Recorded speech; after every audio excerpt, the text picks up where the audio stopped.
Good evening, ladies and gentlemen. Welcome to Independence High School, Independence, Kansas. The Lady Vikings will take on the Lady Bulldogs of Independence High School here in this varsity matchup. Lady Vikings come into this matchup with a 10-8 record, and the Lady Bulldogs come into this matchup with 10-7 record. And Lady Vikes are on a little bit of a losing streak. They got it to 10-3, but then lost the last 5. And they're playing an opponent that whenever we played Independence at Parsons early January, we lost to them we won 34-33, but it was such a low-scoring game and just a tough battle. And the Lady Vikes in much need of a win here. They're slipping in the seedings for Sub-State right now. And what we thought whenever they were sitting at 10-3 that we would for sure have a home Sub-State game, but that's not the case at the moment. So Lady Vikes still could possibly, if they can win here tonight and win on next Friday night at Chanute, they could still possibly host a Sub-State game, but right now it is not looking promising. And Drew, I know you were there whenever we played the Independence game, and it was a tough matchup. They guarded Sydney really well, and nobody else could really get anything going. Yeah, I mean, the goal here is really to get other players involved, try and get Oshka to start off in the first quarter, first half, and really go after it, take some pressure off of Sydney and kind of get things rolling. Yeah, I agree. I know Oshka, there's been some games where she struggled in certain halves for no unforeseen reason, just and then other halves where she will come out on fire. And Braylon Mitchell, same way.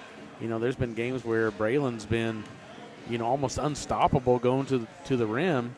And then there's been games where she struggled. And at Coffeyville, just on Tuesday night, I felt like we tried to take it to the rim, and things just weren't clicking.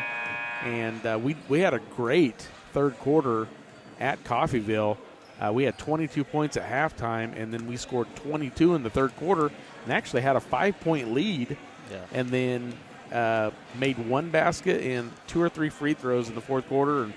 And obviously, if you only score 5 or 6 points in a fourth quarter, you're probably not going to win. Unless you have a huge lead. And this Lady Vikings team, just, to be honest, just isn't built to blow anybody out. So, they play good defense, but points have to be scored. Yeah, they have to get it done, and I look for them to probably try to double Sydney most of the game, just to make somebody else beat them. Yeah, no, 100%. And I mean, I feel like we should look to the seniors, other seniors, to try and really give a good effort to help kind of relieve that double team. Hopefully, by the second half. Yeah, and if we can get some other people involved and they start scoring, then that opens it back up for Sydney to where they have to try to start guarding everybody, and then Sydney could definitely do some damage on when she's just one-on-one. So hopefully we can get the right situations. And I'm not sure. I can't remember if they do the national anthem before the girls or not. Drew, do you remember here? I'm not 100% sure, but they're not lining up to. Yeah, it looks like they're just lining up to do the introduction. So we should be fine just to keep it here. Looks like Riley Dunley, Sydney Scheibe, Oshka Patel, Jaden Kendrick, and Braylon Mitchell will be the 5 starters for the Lady Vikes. And for the Lady Bulldogs, looks like Brooklyn Maddox, Cam Etchison, Alex Jones, Tion Johnson, and it looks like Kayla Lemos. So the Vikings will have 4 seniors and 1 sophomore. And the Lady Bulldogs will have, let's see here, 2 seniors, 1 junior, and 2 sophomores in the starting lineup. So definitely Lady Vikes, just by going by your grades, are definitely have the advantage, but that doesn't mean anything. Kayla Lemos, she's just a sophomore for the Lady Bulldogs, and last year she got a lot of playing time as a freshman. She's definitely a solid player for them. And Cam Etchison has been fantastic her whole career, and this is her senior night, so I look for Cam Etchison to probably try to show out on her senior night here, Drew. Yeah, I mean, talent doesn't mean grade level. That's what it comes down to is talent and effort put in. So. Yeah, and I see Tion Johnson. I mean, she's going to be a tough matchup. She didn't score a whole lot of points when we played at Parsons, but I remember when they came over for the Jamboree, she didn't even suit up. So it makes me wonder, if she had some lingering injury that she didn't, get a whole lot of minutes when we played in early January. So we'll see if she's a factor down low, because she's going to be tough for Riley Dunley to try to guard down low. It's definitely going to be a chore for her. So we are about underway. Looks like we got 3 veteran refs here tonight, so that's good. Buddy Kevin Midget in the house. He was here doing the JV game before this, so he's going to do three games tonight. I seen him in the stands at Coffeyville. He works for the Coffeyville Fire Department, and he had the fire department guys were over there watching. I could seen him whenever we were way up high over in Coffeyville on Tuesday night watching the game. So he knows about the Vikings. So we are underway. Lemos with the tip, gets it to Etchison. So Cam Etchison gets it to Lemos on the wing. Up top to Maddox. Now stolen, Ashka Patel with it. Just right underway, first possession. Lady Vikes get a steal. Ashka Patel guarded by Lemos. Looks like they're going to go man-to-man on defense. And they got Etchison on Scheibe. That'll be the interesting matchup. Alex Jones on Mitchell. And Braylon gets it in the lane and scores it. So Braylon Mitchell gets to the rack right off the bat. And I think that's definitely a matchup that could benefit the Lady Vikes. I think Mitchell's going to be a little bit quicker. They get it down low to Tion Johnson. Turn around and no good. Lady Vikes get the rebound. 2-0 Lady Vikes early going. 7:04 to play first quarter. Sydney Scheibe with it. And she's going to shoot a 3. It's off the mark and rebounded by Etchison. She's quickly going the other way. Here comes Etchison. Spin move in the paint. Kicks it back to Johnson.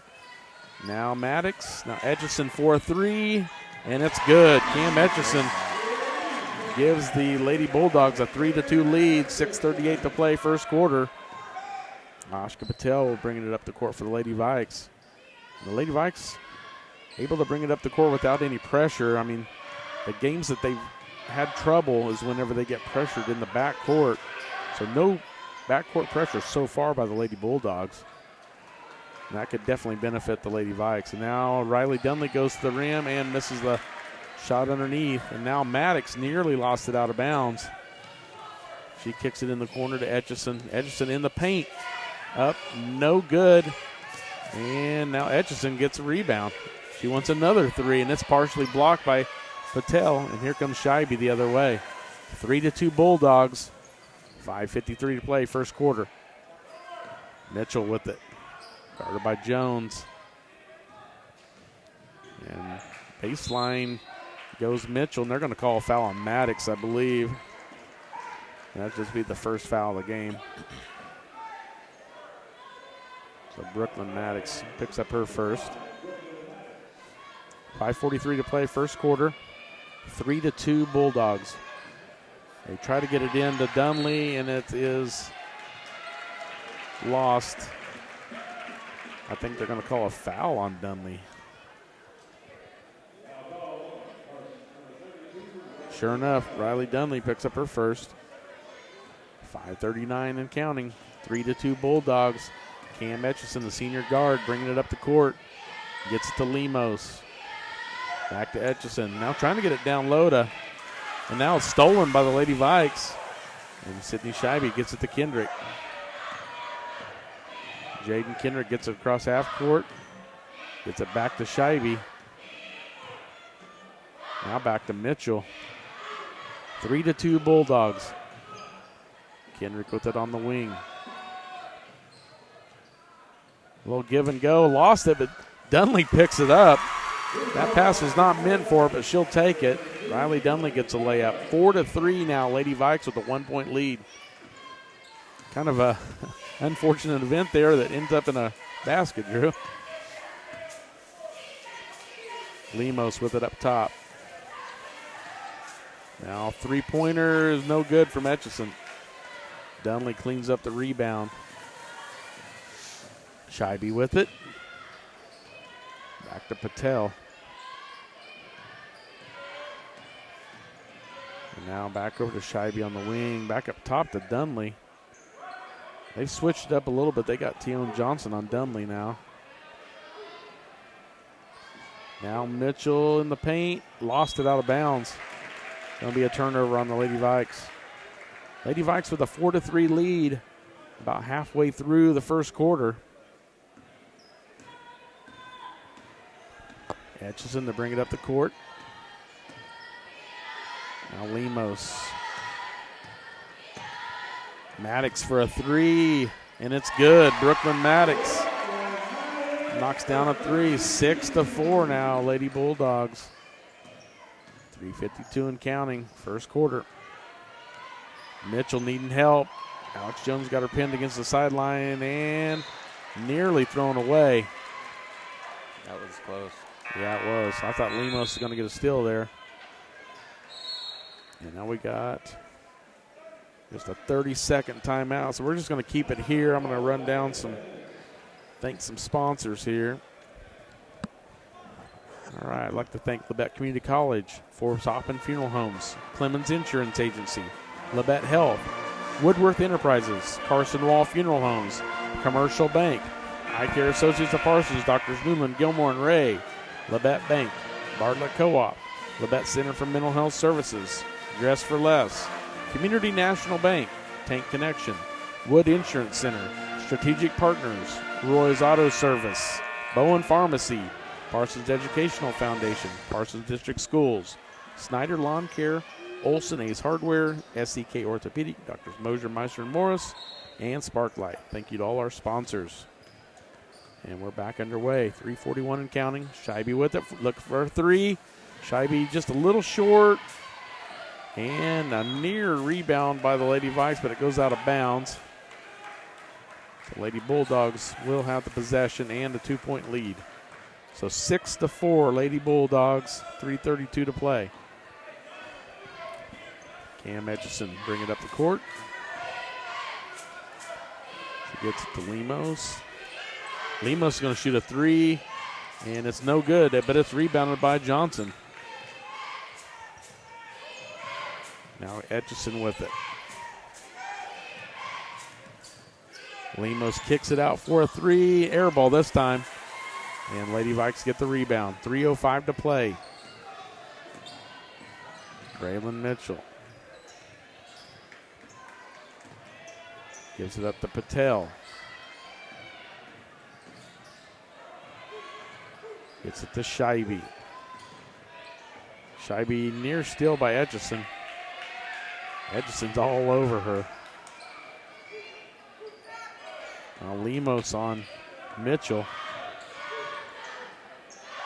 Now I think Oshka could take advantage of her speed, and she did. They switched, and Alex Jones switched to guard Oshka Patel, and Oshka takes it to the basket. So when Mitchell was guarded by Jones, she took it to the rack. Her speed was able to get by her. So I think Jones is going to have a tough time trying to guard either Mitchell or Patel. So 6-6 as Oshka's basket goes, and she's got a free throw on the way that's no good. So it's going to remain 6-6, and Maddox bringing it up the court for the Lady Bulldogs. Etchison with it. Back out to Maddox for a three. No good. And it goes out of bounds. They're going to say it went off of Jaden Kendrick. So it will remain Bulldog basketball underneath their own basket. 6-6, 2:18 to play. And Jones gets it in right under the basket and makes an easy basket. Can't have that. 8-6, Bulldogs. 2:07 to play. Mitchell with it. And now going to be a foul on Madeline Bichir, and she just checked into the game. So Bichir picks up her first foul.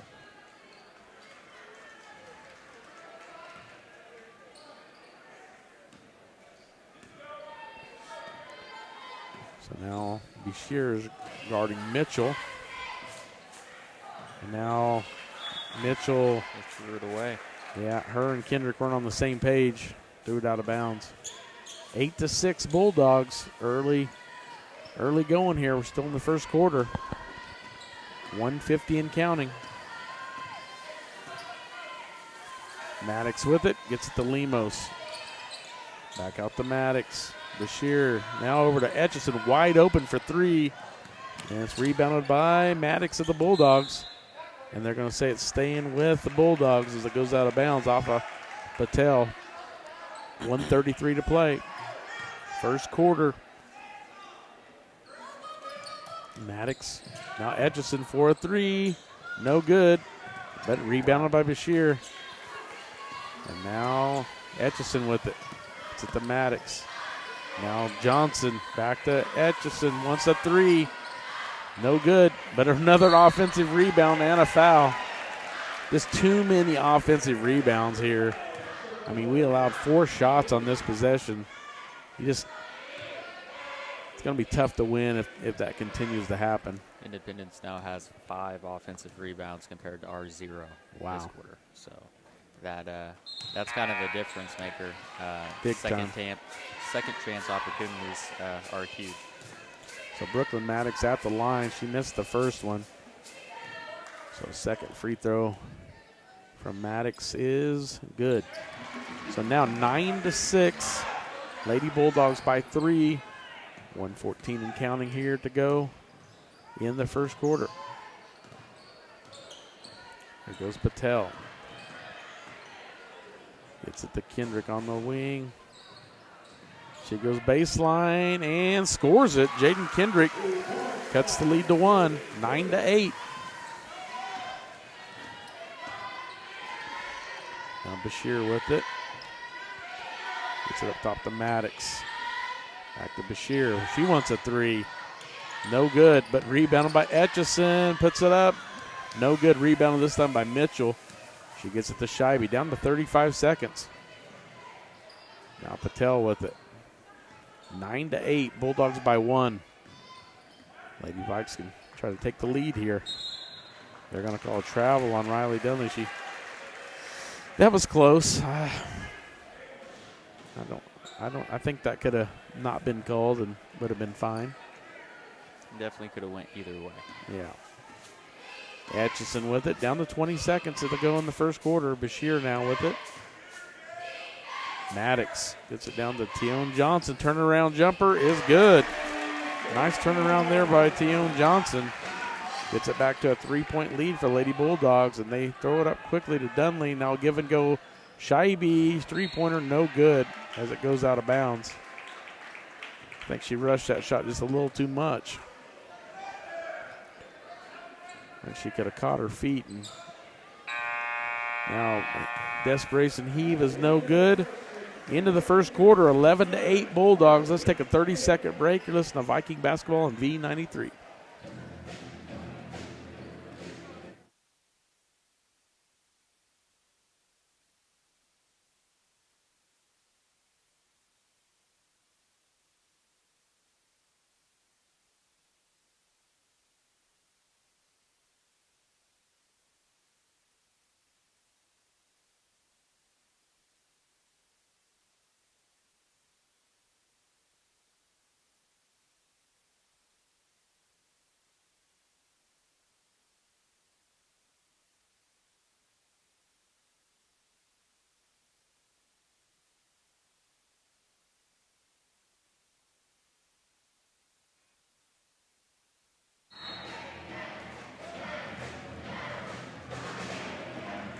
Welcome back to Independence High School, Independence, Kansas. Tony Fuentes here along with Drew Fuentes. Lady Vikes trail 11-8 at the end of the first quarter. And Drew just showed me a stat. Lady Vikes are 4 for 8. I mean, that's 50%. But the Lady Bulldogs are 4 for 14. So they've taken 6 more shots than the Lady Vikes. And that comes down to the 6 offensive rebounds they have. Yeah, and they've made 1 free throw and made a couple of threes. And that's the difference in the game. So now there's Mitchell with it. And it is not, I thought it was knocked out of bounds by Indy. But I guess not. Turnover on the Lady Vikes. Yeah, too many turnovers. That's 5 for the game now. 5 on the Lady Vikes on turnovers, only 1 for Indy. 2. 2? Yep, 2. One of them was on their very first possession. So Maddox gets it to Lemos. Now Etchison with it in the paint. Now Alex Jones. And now an offensive rebound by Johnson. And they're going to call a foul underneath on, I'm not sure who. It's Kendrick. So Jaden Kendrick now with 2 fouls. Etchison with it. Just underway in the second quarter. 11-8 Bulldogs, and Maddox for a 3. No good, but another offensive rebound. That's just, we just can't have that. Maddox with it, gets it down low to Tion Johnson. Turn around, no good. Rebounded by the Lady Vikes. 7:11 to play, second quarter. We're lucky they're not shooting very well. Missed shot now by Mitchell, but an offensive rebound for the Lady Vikes. And now a foul on Tion Johnson as she fouls Sydney Scheibe, and Sydney will go to the line. So Sydney did not score in the first quarter. We talked about that before the game, how she'd be heavily guarded. Cam Etchison's been really guarding her well. First free throw from Scheibe is good. Much needed point there for her, just to see it go through the basket. 7 minutes to play, 11-9. And a missed second free throw, but an offensive rebound. All of a sudden, Lady Vikes got a couple offensive rebounds on this possession. And now it is thrown away. So Lady Vikes, just like that, get the offensive rebound, but they turn it over. So 6:53 to play, 11-9. You know, this is a game that Lady Vikes can definitely win. It's all about the matchups. You got to take advantage of the right ones. Etchison gets it to Jones. Jones, nice mid-range jumper, goes down. So Alex Jones now with 4 points. Scheibe throws it up court to Dunley. She should have just taken it in for a layup. Now Kendrick for a 3, no good, and Lemos with the rebound.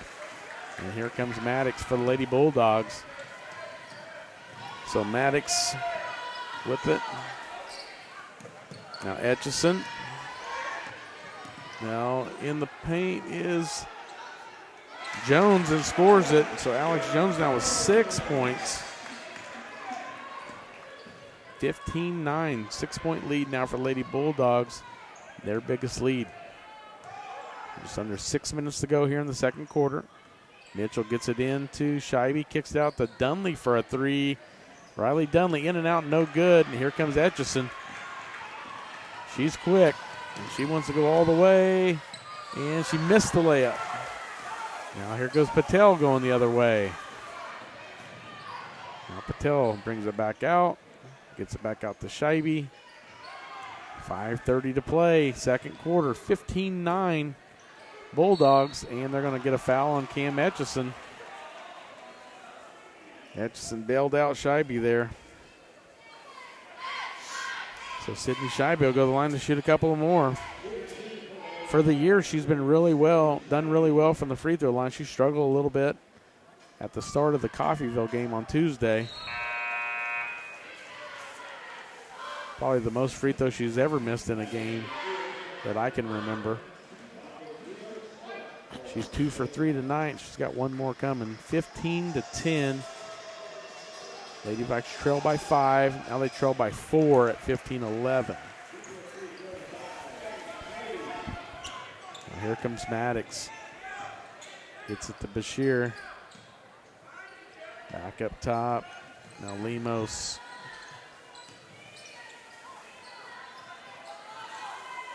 Lady Bulldogs not afraid to let it fly from three-pointer. That's for sure.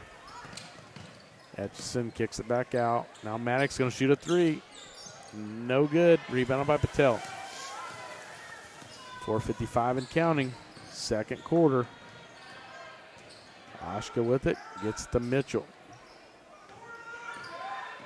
Mitchell trying to get in the paint and loses it, but Patel picks it up. Back up top to Scheibe. Now Mitchell underneath, and they're going to say she stepped out of bounds. She did that twice at Coffeyville, driving the baseline. Drew, I think when the defender goes to try to stop her, she, instead of going into the defender, she steps out, and she stepped out of bounds twice on Tuesday night at Coffeyville. And it looks like we got a timeout on the floor. 15-11, Lady Vikes trail by 4. Let's take a 30-second break. You're listening to Viking basketball on V93.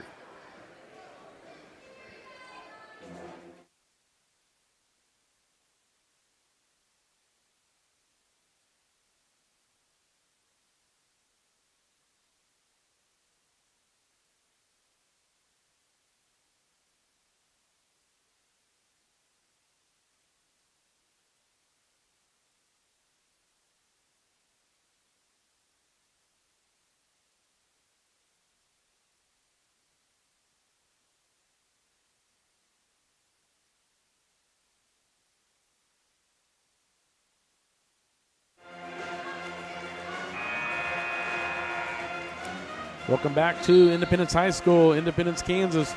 Tony Fuentes, Drew Fuentes, coming to you live. Karen Hardesty back at the KOKC studio, patching us through. Lady Vikes trail 15-11. They trailed 11-8 at the end of the first quarter. And if you're just tuning in, we were talking about the game at Parsons earlier in January, whenever the Lady Vikes barely won 34-33, low-scoring game, and this is fairly low-scoring here as well tonight at 15-11 as we're halfway through the second quarter already. Maddox with it. Gets it on the baseline, and looks like Lemos stepped out of bounds this time. It was a travel. Travel? Yep. Yeah, I'm blocked by the Parsons cheerleaders as if you're listening and watching our live stream, you'd be able to tell from our vantage point, not the greatest. No. We were actually on the corner of the court. So Mitchell with it. Now they're going to call an offensive foul on Braylon Mitchell. She didn't argue it, Drew, so she must have known she did it. That's now 4 turnovers for the Lady Vikings just in this quarter. It's 8 for the game. It's not good. Bashir with it. It's at the Maddox. Spin move, lost it. Well, yep. Lady Vikes get it. Stoneberger just checked in the game. So Alex Stoneberger in the game for the Lady Vikes. And she runs down the ball in the corner. Needs a little help. Gets it back to Scheibe. All the way across to Kendrick. Kendrick just needs to take that to the basket. Now Mitchell with it up top. She's guarded by Jones. Now Scheibe with it. And Scheibe needs a little help. Guarded by Etchison. Gets it back out to Stoneberger. Now Stoneberger nearly loses it. Now Mitchell with it. Lady Vikes have to do something. Now Mitchell tries to get to the basket. In and out. No good. And here comes Etchison. Down to 3 minutes to play. Etchison gets it to Jones, and she scores it. Alex Jones now with 8 points, 6 in this quarter. She's kind of taken over down low. 6-point lead now for the Lady Bulldogs at 17-11. And now a near steal. They're going to call a foul on Brooklyn Maddox. And that'll be her second. Coach Bryson Bird looking at his bench. He's going to send Lemos back in.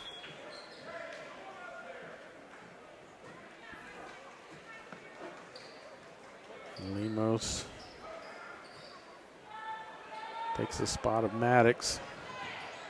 Now Mitchell with it. Now she's guarded by Etchison. So now Sydney's guarded by Jones. She's got to take advantage of that. And they're going to call a travel on Sydney. She's trying to get it down low to Tiara Smith and just couldn't get it to her. Now Bashir gets it into Lemos. 2:29 to play. Second quarter, Bashir with it.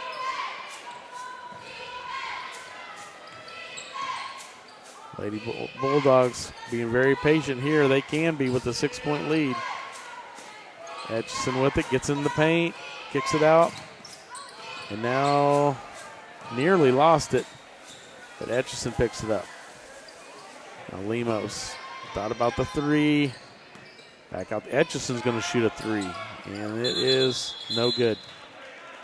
Goes out of bounds. Lady Vikes take possession, down by 6. 1:56 to play. I can say about the Indy offense, their ball movement is impressive. Yeah, how they really have quick passes. That it has opened up a lot for them. Yeah, it's definitely something that we don't do a lot of. We need to make a lot quicker passes. Now good defense by the Lady Bulldogs, and Etchison trips. And a near steal by Kendrick. We got a timeout by the Lady Vikes after the steal by Kendrick. So 1:34 to play. 17-11.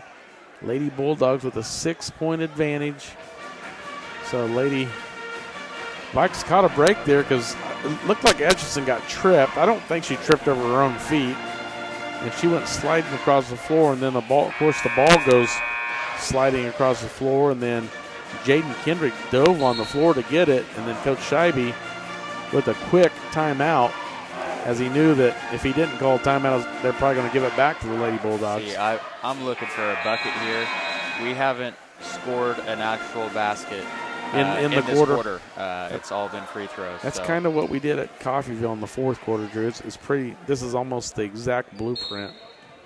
We only had just that one basket. We've got to have something go through the rim here, or we're going to be in trouble. 17-11, Mitchell with it. Even though the Lady Bulldogs been man-to-man, there's not been very many looks. And now a steal by Etchison. And she's going to go all the way. Missed the layup. And now a foul is called on, I believe, Bashir.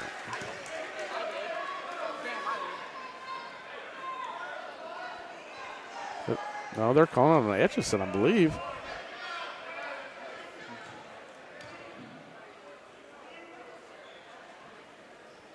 We called it on Bashir, so that'll be her second.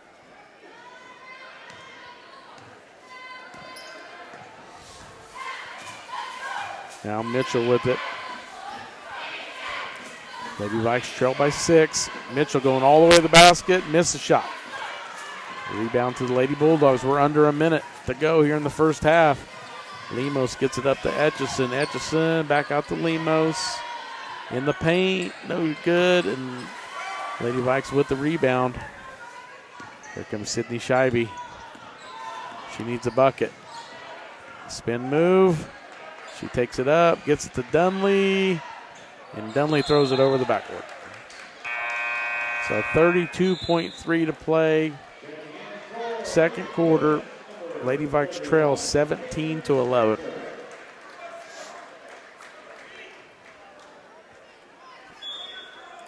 Pretty low in scoring first half for both teams, really. Yeah. I'll have to go back and look at what the halftime score was when we played at Parsons. Etchison with it on the wing. Lemos gets to Bashir. Back up top to Lemos. They're definitely holding for last shot here.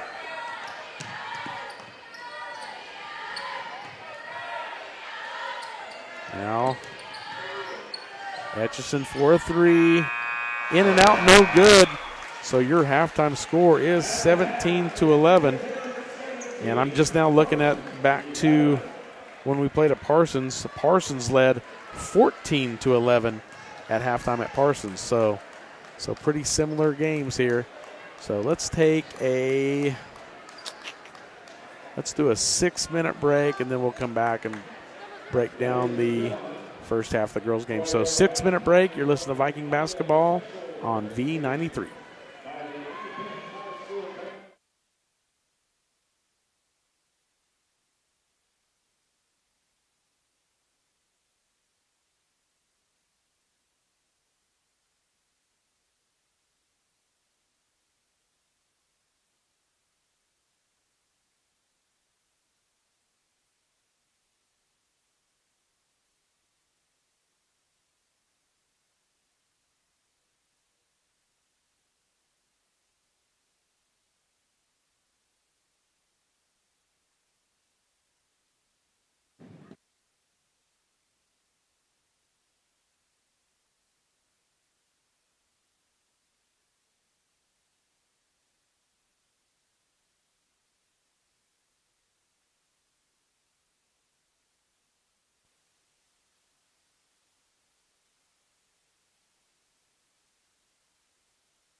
Welcome back to Independence High School in Independence, Kansas. Tony Fuentes and Drew Fuentes with you here, and it is time for your eye care associate of Parsons halftime report. Doctors Newland, Gilmore, and Ray. And the Lady Vikes are trailing 17-11 at the half.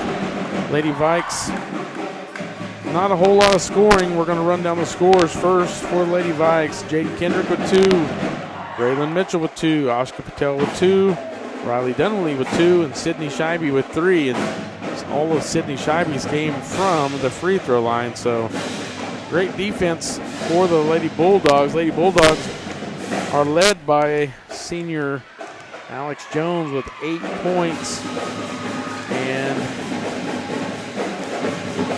4 points from Brooklyn Maddox, 3 points from Cam Etchison, and 2 points from Tion Johnson. And Drew, I know we had a lot of turnovers, and I felt like even though we had a lot of turnovers, I felt like we could have almost pulled even in that first half with all the turnovers. Yeah, I mean, with 12 turnovers, it's really hard to have an even game compared to their 5. Our problem is, getting shots up. We were 4 for 14 that half, 28%. Not exactly what you're looking for, but the bright side is that Indy isn't shooting as very well either. They're actually at 24%, but they've gotten up over double the amount of shots that we have.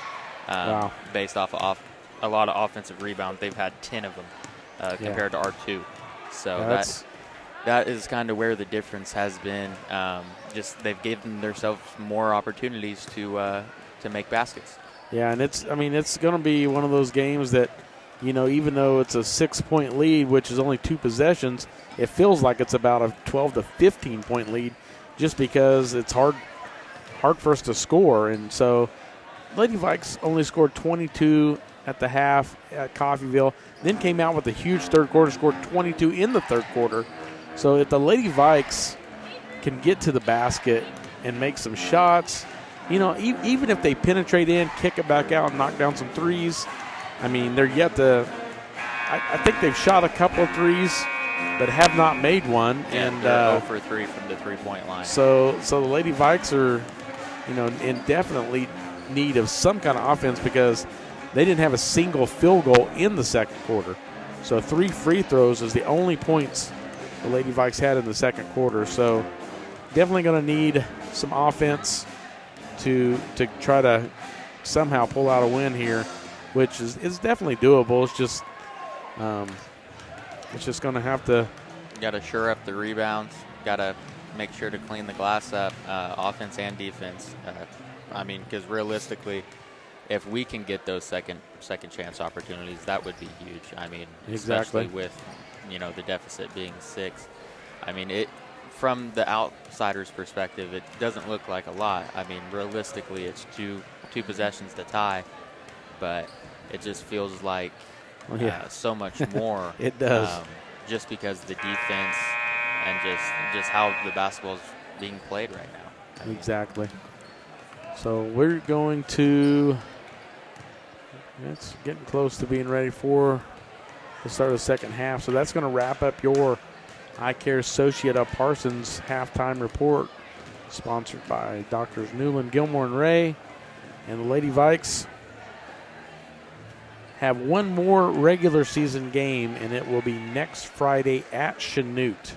So the Lady Vikes will not have a game on Tuesday. It is just one of those off nights that normally they'll sprinkle in a couple of nights in January and February just in case of ice or snow or something like that. Lady Vikes have missed one game, but they made it up against Pittsburgh the next week in January whenever we had some bad weather. But we are underway, and the Lady Bulldogs will have the first possession. So Etchison with it, gets it to Lemos on the wing. Back to Maddox. Now Etchison with it. Etchison had a lot of opportunities to score in that first half. She only had that 1 3-pointer early, Drew, and she never scored again. She missed a couple of layups. Yeah, she's had a lot of opportunities tonight. And had good looks. Don't get me wrong. Just haven't gone down. Now a foul is going to be called on Sydney Scheibe, and it's going to send Alex Jones to the line. So she has 8 points for the Bulldogs, all 2-pointers. This is her first time at the free throw line. First free throw is no good. And if I remember right, she did not shoot free throws very well when we played at Parsons. Now, actually, she never shot a free throw when we played at Parsons. She only scored 2 points in that game, and it was in the fourth quarter. And second free throw is no good, rebounded by Dunley. The Lady Vikes catch a break there. No points off those 2 free throws. Now Mitchell gets it to Patel. Just underway here in the second half. Lady Vikes trail 17-11. Dunley open for 3. Kicks it out to Kendrick. Kendrick going to get it back to Dunley, back to Scheibe now. Scheibe puts it on the floor. Spin move. Puts it up, and no good. Rebounded by Jones. So here comes Cam Etchison for the Bulldogs. Etchison gets the corner to Maddox. Down low to Tion Johnson. Missed shot, and rebound goes to Scheibe. So here comes Scheibe with it. Scheibe pulls up from 15. No good. Kick back out to offensive rebound. Now Dunley has it down low, and she is fouled by either Maddox or Lemos. I'm not sure which. They're going to call it on Lemos. That'll be her second. But that's what I talked about. They really need to get those second chance opportunities, get those rebounds, and be able to have these second chance shots. Yep, and here is Dunley at the free throw line. First one's good. So Lady Vikes getting to the free throw line, but they just need to get some baskets. They haven't scored a basket since midway through the first quarter. Dunley's second free throw is also good. 17-13, down to a 4-point game. 6:41 and counting, third quarter. Atchison gets it to Jones. She's double teamed, and they're going to call a foul, I believe, on Scheibe. Nope, they get it on Patel. And that's just Oshka's first, so that's not bad. Not bad. Now Maddox inbounds. Gets it into Etchison. Down low to Johnson. Johnson turnaround is good. So Teelan Johnson gets her second basket, gets 4 points now. Back up to a 6-point lead for the Lady Bulldogs. 6:19 and counting to go here in the third quarter. 19-13. Scheibe gets it over to Dunley. Patel thought about a long 3. Now she is going to shoot a 3. And it is no good and rebounded by the Bulldogs. Cam Etchison quickly the other way. Gets in the paint and then kicks it out to Lemos. Blocked by Patel. But then Lady Bulldogs kick it back out to Maddox. And she knocks down a mid-range jumper. Now Maddox has 6 points.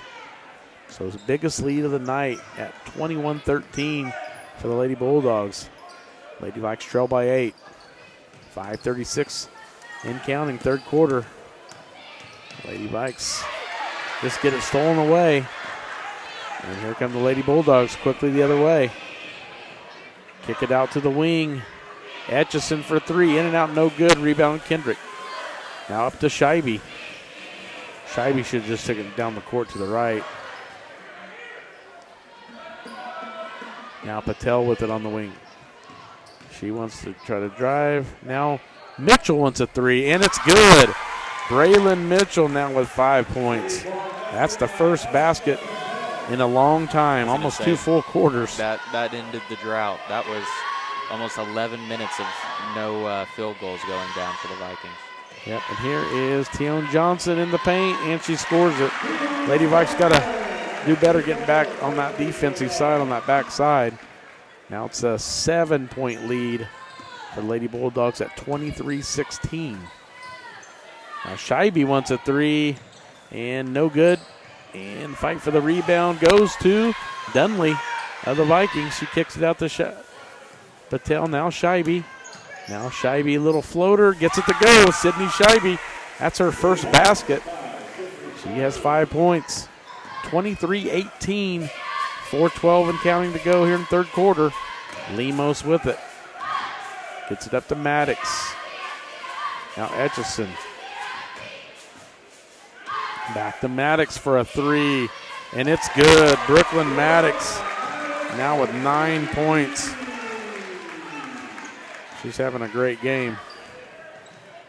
Now back up to a 8-point advantage.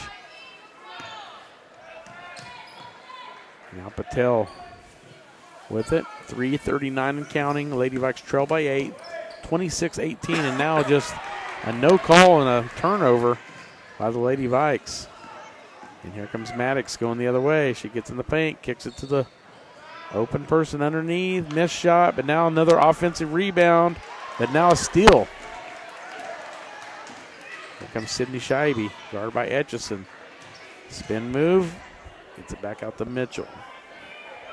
So 3:11 to play in the third quarter. And now another turnover by the Lady Vikes. They just can't keep a hold of the ball. Now Etchison gets bumped by Kendrick. 3:02 to play third quarter. 26-18. Lady Bulldogs match their biggest lead at 8 points, and they have the ball underneath their own basket.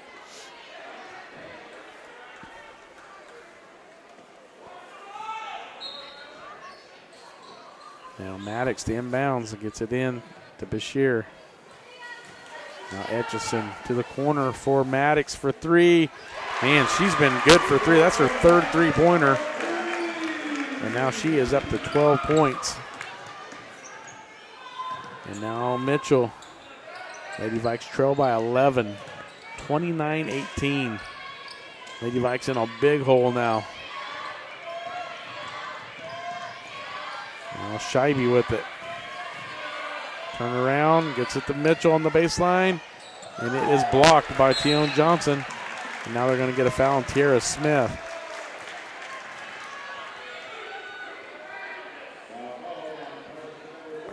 So 2:26 to play third quarter. 29-18 Lady Bulldogs, and it's just, things just aren't running right. We had a 6-point advantage at the first half. Now it's all the way up to 11-point advantage for the Lady Bulldogs. Maddox over to Bashir. She's going to try a three. No good. And nobody gets the rebound. Here comes Lady Bulldogs trying to score again, but they miss. So Lady Vikes catch a break there on the second chance opportunity by the Bulldogs. Now Kendrick with it. She's going to launch a three, and it's way short. So 1:53 to play, third quarter, 29-18 Bulldogs.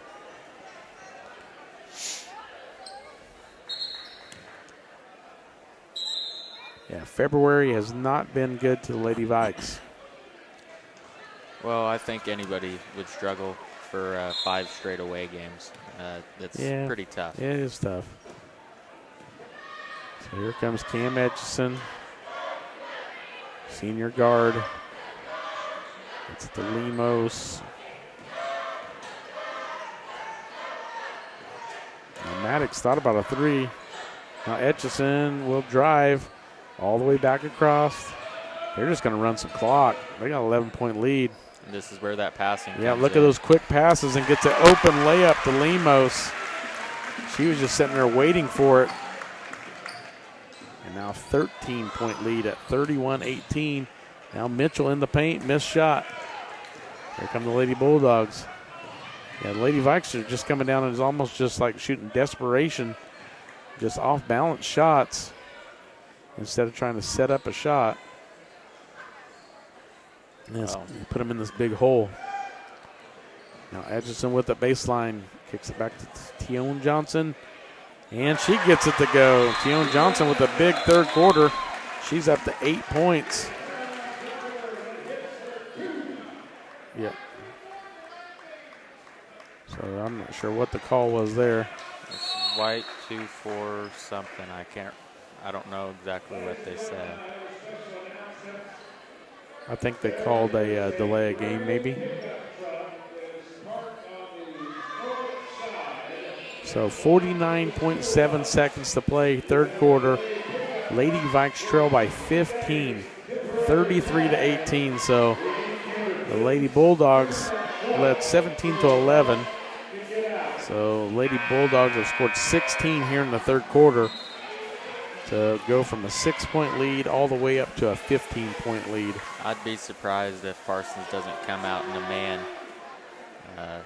Indy's zone, or Indy is definitely beating that zone with those quick passes, and Yeah. I mean that's what you have to do. So I mean, I wouldn't be surprised if we saw some man-to-man here in the closing couple of minutes. We're going to have to do something different, that's for sure.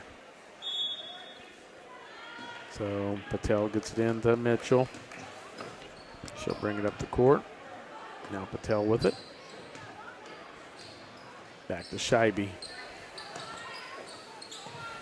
Now Patel with it. Scheibe for a long three, no good. And fight for the rebound, and the Lady Vikes are going to come away with it. That's Indy ball is what it was called. That was definitely not Indy ball. It was definitely not. Yeah, that's a bad call. Well, that's fine. They're catching all the breaks. 33-18. Lady Bulldogs, everything going right here in the third quarter. Now Bashir gets it to Etchison. Down to 10 seconds to go in the third. Lemos going baseline, throws it all the way across. Bashir for a three, no good. But an offensive rebound, but no chance for a putback. So Lady Vikes trail 33-18. Let's take a 30-second break to listen to Viking basketball on V93.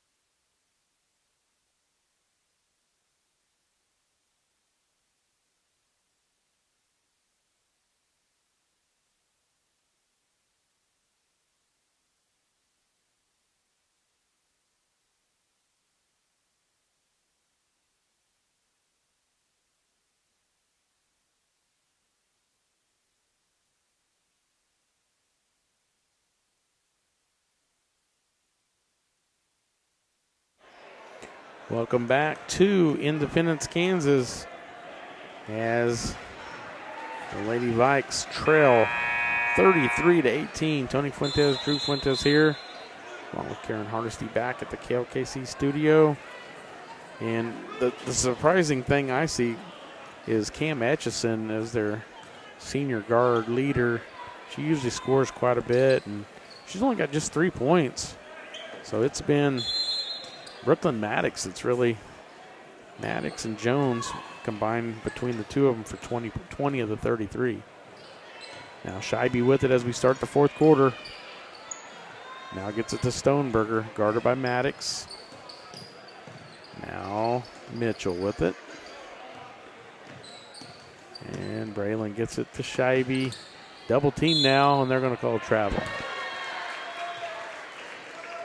Lady Vikes just nothing going right. Lady Bulldogs shot it a lot better in the third quarter, didn't they, Drew?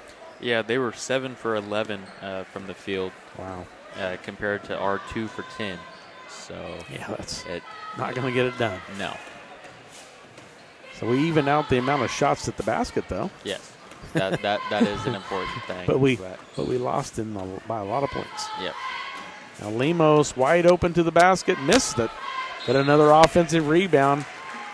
And the Lady Bulldogs are going to go to the line to shoot a couple. So Tion Johnson will go to the line here in the fourth quarter to try to get an even bigger lead. 33-18, Lady Vikes trail by 15.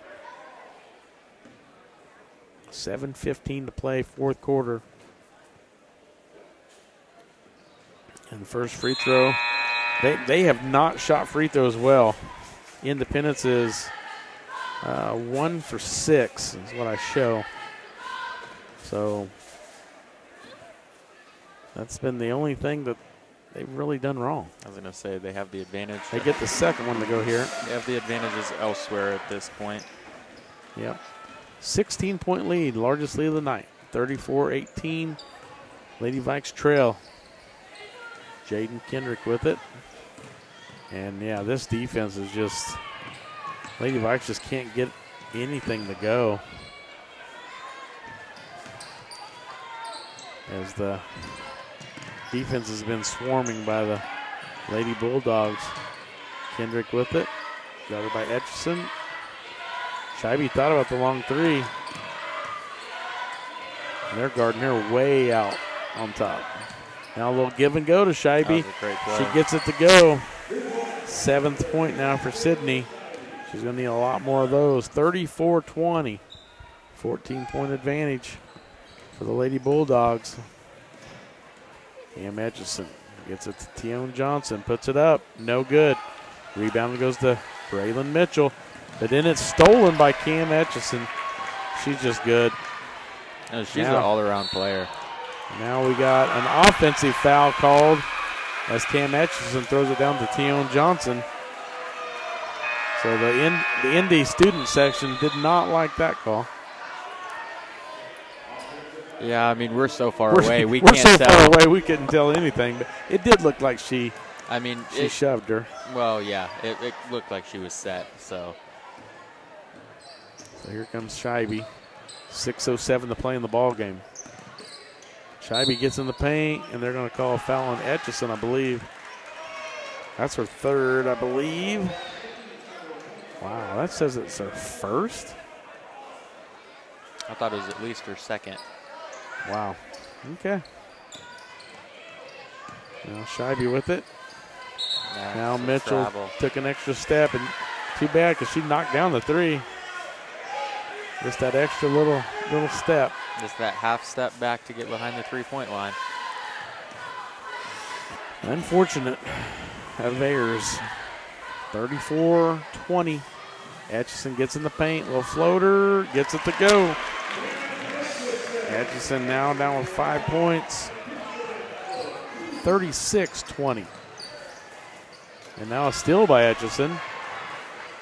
And she's going the other way. And she's going to take it to the basket. Missed it. And it's going to go out of bounds and go to Parsons.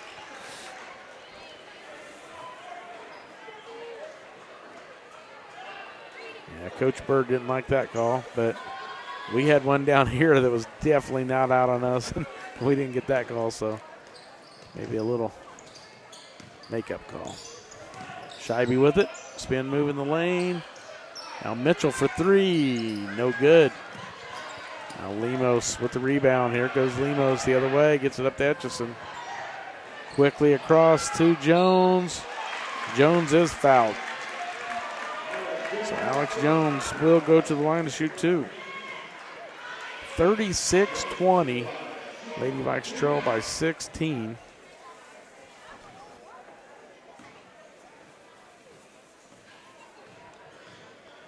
Jones will go to the line. First free throw is up and no good. So she's 0 for 3 from the line. I mean, they've struggled. Definitely struggled from the line so far tonight. At this point, it doesn't really matter, I don't think. 5:08 to play.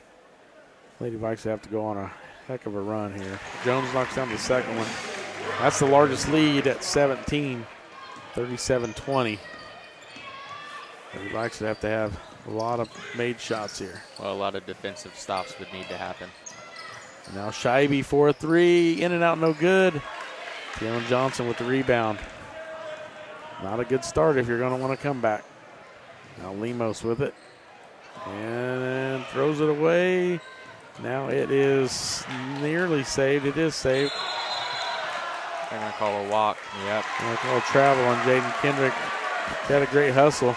No, that was a great hustle play. There's not a whole lot that she could have really done there to prevent that. Great hustle by both teams, really. Great hustle by Indy to save it from going back court, and then good hustle by Kendrick to try to get the steal. Now Maddox goes to the basket, missed shot, and now it is knocked out of bounds. Nope, Jaden Kendrick gets the rebound. So Kendrick needs some help. She's double teamed. That gets it to Patel. 4:18 and counting to go in the fourth quarter. Lady Vikes trail by 17. Scheibe for 3. She gets up to double digits at 10. She's going to need a lot more than that. 37-23. 14-point lead for the Bulldogs. Now Alex Jones, missed shot. Lemos rebound and put back. So continue with the offensive boards. And now back to a 16-point advantage. Stoneberger just got to launch that. When you're open like that, you got to shoot it. Yeah, especially at this point in the game. And now a block shot underneath. 3:33 and counting to go in the ball game. 39-23. Brooklyn Maddox with it up top. Kicks it out to Etchison for a 3. And missed shot. So Scheibe with it. Guarded by Etchison. Gets it up to Stoneberger. Stoneberger, just shoot it. Mitchell with it. Now Mitchell will let it fly from 3. Short. Under 3 minutes. 39-23.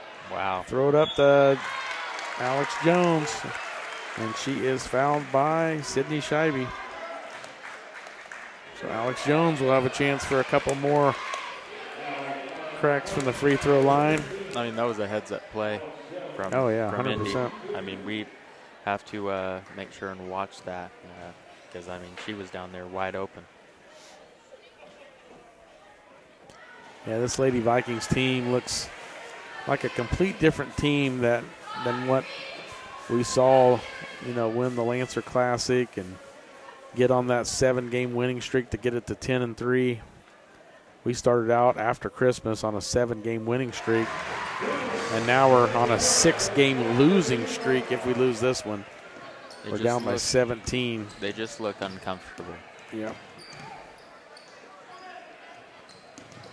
Scheibe with it. Gets in the paint and looked like she was fouled. Gets her own rebound. And now the putback is over the backboard. So 2:33 to play in the ball game. 40-23. Lady Vikes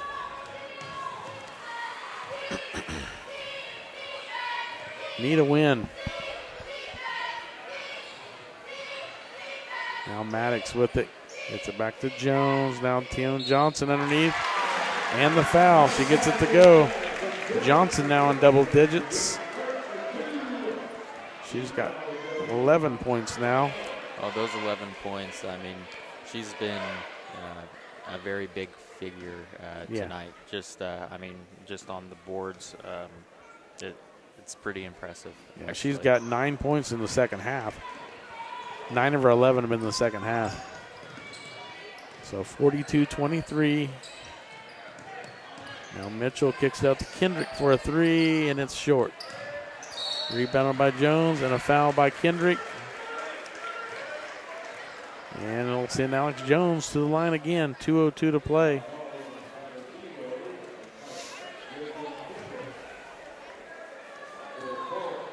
So 19-point advantage could be over 20-point advantage if Jones can knock down at least one of these two.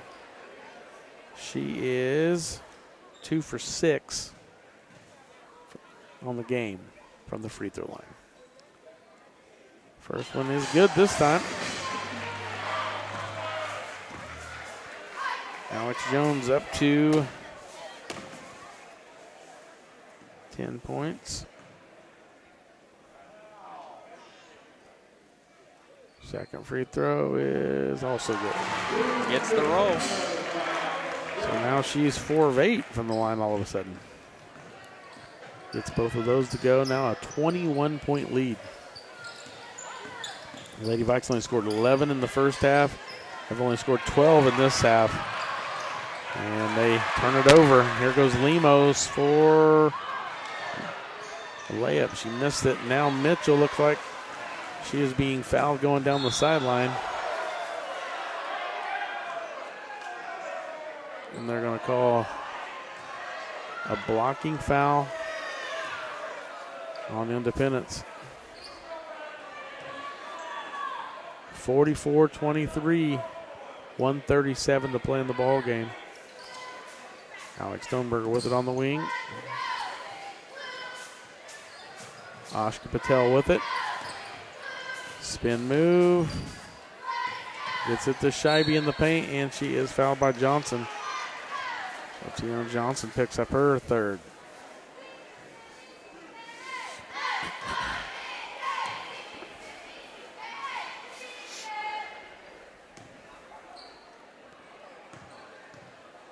And Scheibe will go to the line. First free throw is no good.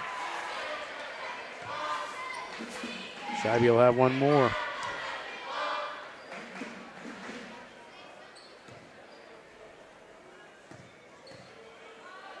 Second free throw up and also no good. And rebound goes to Brooklyn Maddox of the Bulldogs. So 44-23, Lady Vikes trail by 21. Minute and 12 left to play in the game. Lemos. Kick it back outside to Edgison. Now back to Jones. It's going to be a lot of passing. Yeah, they can just run the clock here. Now Lemos going to launch a three. And now an offensive rebound. But the miss put back. And here comes Stoneberger. Under a minute to play. Now Mitchell. Now Patel for a three. No good. Rebound Johnson. Now Edgison with it. Down to 35 seconds. Back up top to Maddox. Lemos. Now Tion Johnson made a basket underneath. So doubled up, 46-23. And now a foul in the backcourt. That's free throws. Not sure why you foul there with 11 seconds. That's unbelievable, really. Unless they're trying to stop the clock so they can bring their seniors out one at a time. I think that's what they're doing, Drew. I think so. Yeah, Tion Johnson checks out first. And now here comes Alex Jones checking out for the last time here at home. Well, they should host a sub-state game, but in the regular season, this will be their last game. And here comes Cam Etchison checking out for her last time. So getting those senior girls, I think that's the only reason she fouled there, Drew. Just so they could get a little recognition. I was kind of like, why would she foul there? But now it makes total sense. So Braylon Mitchell will be at the line to shoot two. First free throw is good. Mitchell with her sixth point. 46-24.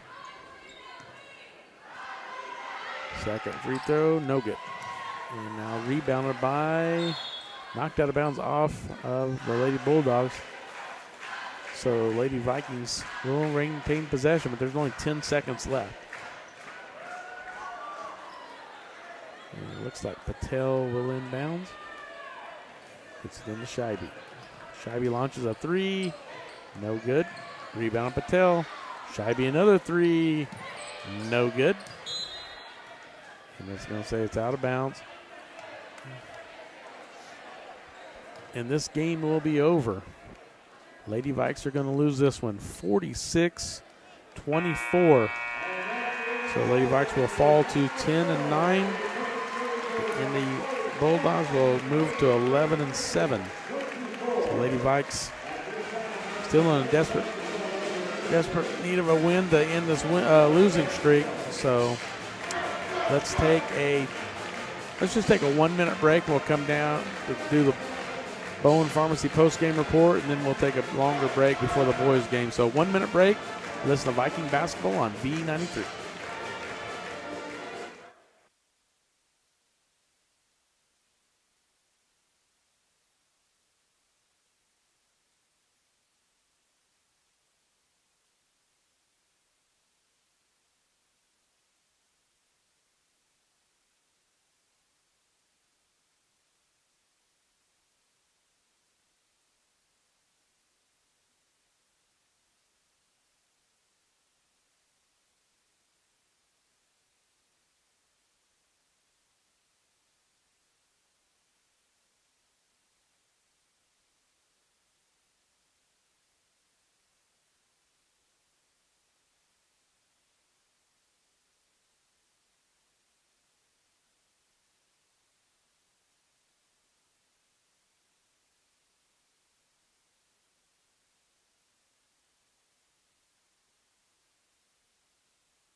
Welcome back to Independence High School. Tony Fuentes, Drew Fuentes, along with Karen Harsty back at the KLKC studio, and we're ready for the Bowen Pharmacy post-game report on the girls' side. And first run down the scores for the Lady Vikes. Jaden Kendrick with 2, Braylon Mitchell with 6, Oscar Patel with 2, Sydney Shabby with 10, Riley Dunley with 4. And for the Lady Bulldogs, led by Tion Johnson with 13, Alex Jones with 12, Brooklyn Maddox with 12, Kayla Lemos with 4, and Cam Etchison with 5. And Lady Bulldogs get the win 46-24. But Drew, if you told me that Etchison and Lemos are only going to score 5 and 4, I'd say we probably win. Well, but it was different people scoring tonight. Well, a lot of it has to come down to, our offense. We had 23 turnovers tonight compared to their 7. That by itself will do it to you. That's definitely not going to get it done. Same thing with rebounds. Offensive rebounds, they had 17 to our 6. Wow. So, whenever you get up 53 shots in a night, when the other team has 20 less, that by itself will give you a pretty huge big advantage. Yeah. So, well, it's not a whole lot of awesomeness to say about this game. It's just the Lady Vikes are just in a funk right now, and they just need to find a way to get out of it. It's just really tough. I felt like they really had a good thing going on that 7-game winning streak when they got it to 10-3, and now it's just unraveling before our eyes. And it just doesn't help that you end the season on a 5-game road trip. So, and then now most likely we're going to go on the road for Sub-State as well. Just looking at the Keisha standings, it's a possibility. We're sitting in the 10 seed right now, and it doesn't look like we're going to move from the 10. So Independence could move to the 8. Independence is sitting at move to the 7. They're sitting at the 8 at the moment.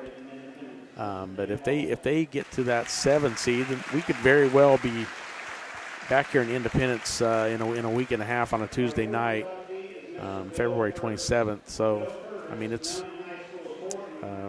definitely a possibility. So, and this is definitely a team that this Parsons team can beat.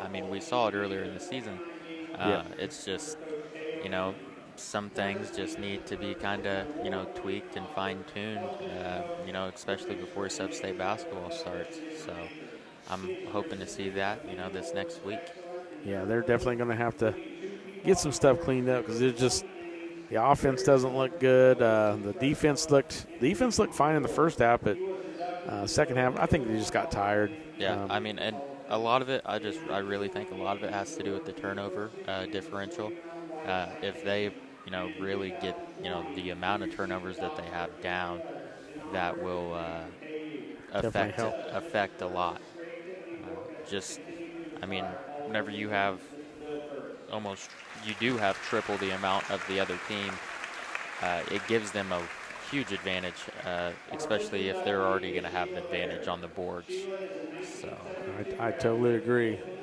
Well, that's going to wrap it up for the Bowen Pharmacy post-game report on the girls' side, and it looks like we're going to have a little bit of extended time here between the games. Let's take it back to the studio let's take it back to the station for 15 minutes, and then we'll come back and be ready for the boys' game. So you're listening to Viking Basketball on V93.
Welcome back to Independence High School.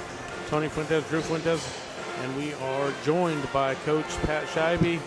Pat, tough loss here tonight. I know it's a tough game when we played Indy in early January at home. We won 34-33, and we knew it was going to be a tough matchup. And what are your thoughts, Coach? Well, I thought our defense was a little bit better. In the first half, we held them to 17 points, but we had trouble scoring tonight, and that seemed to be the problem. But Indy, they had some other girls step up.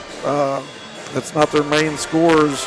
Usually Etchison, and I see number 13, the Jones girl, had a good game, and that Brooklyn Maddox, had 12. But we just had trouble putting the ball in the hoop tonight. Yeah, it was definitely a tough on the offensive side. We struggled on the offensive boards as well. I want to say they took almost 20 more shots than us tonight. Yeah, that's what we talked about earlier on. A lot of turnovers, too. Yeah. We said, when they're getting 18 shots to our 4, you're not going to win any games, doing that. But, we just got to regroup and try to get a win next Friday and get back in the winning column and try to get a little momentum going in the sub-state. Yeah, I know it's, we were sitting there on a 7-game winning streak coming off Christmas break, sitting at 10-3, and now we're on a 6-game losing streak. We definitely need to nip that. But I was looking at the Acacia standings, and there's a very good chance that Indy could end up being the 7 seed, and we could be the 10, and we could be right back here on Tuesday, February 27th. I mean, is that what you're seeing? Yeah, I mean, there's several different, scenarios, but we just got to control what we do, and we need to we need to get a win next Friday and let the cards fall where they fall. But I did see that as well. We could come back over here and play. But and that's a team that I think we can get a win. I mean, we did get a win against them. So I mean, it's a team that we just got to have some other girls step up. Everybody's take care of the ball. Everybody's game plan, is to stop Sydney. Well, our other players need to step up and score, and they're not. So, we still got a good team, and hopefully, next week we can have some good practices and get a win up to Chanute next Friday. Yeah, and definitely going to be, Shields is a tough little guard for Chanute, and I know she struggled whenever we played in Parsons, and I know their coach got ejected early on, and they made a decent run to try to get back in it, but then I want to say we knocked down ungodly amount of free throws in that fourth quarter of that Chanute game. Yep. Because they kept fouling, trying to get it back in, and we just kept making free throws. So, it's going to be one of those games to where, we're going to have to take care of the ball and score. Most definitely. You can't go into any game thinking, you got the upper hand, especially in the SEK. There's so many good teams. So we just got to regroup and play hard. And like I said, I thought maybe our defense was a tad bit better tonight, but our offense was stagnant. We got to have some other girls step up and score. Yep, I totally agree. So, Coach, well, good to talk to you, and hopefully we'll have a winning talk next Friday night at Chanute. Sounds good. Thank you. Yep. See you later. That was Coach Scheibe of the Viking girls team, and we are going to roll right into the Tank Connection pregame for the boys side. And the Parsons boys coming into the game at 8-10, and Independence coming into the game 3-14. So the Viking boys, not sure how much we won by. I'm going to look back real quick just to see what we won by. I don't think I have it. I do not have it. I want to say we won by about 10 when we played in Parsons in January. So, but this Independence team is one of those teams that's they're just really scrappy. They don't have any players that are extremely dominant, but a Brad Smith coached team is going to fight till the end. I mean, Drew, you witnessed when he coached at Labette County. I mean, he had teams that were just well disciplined and scrappy. Yeah, and 100%. And they're going to fight. They're going to try to win this game. This is going to be the game that they want to win. They don't want to lose to Parsons on their senior night. I can guarantee you that. So this is going to be a game that they're going to fight hard. You got Camden Julian will be, I know, a senior for them. He's a tough competitor. So even whenever they have these down teams, they still are gonna play through everything. And the Viking boys kind of, in much need of a win here tonight. They're sitting at 8-10, coming off that loss at Coffeyville on Tuesday night. If they can get this win to get to 9-10, I mean, there's a slim chance they could get to 500 next Friday. But Chanute boys are going to be a tough matchup for us.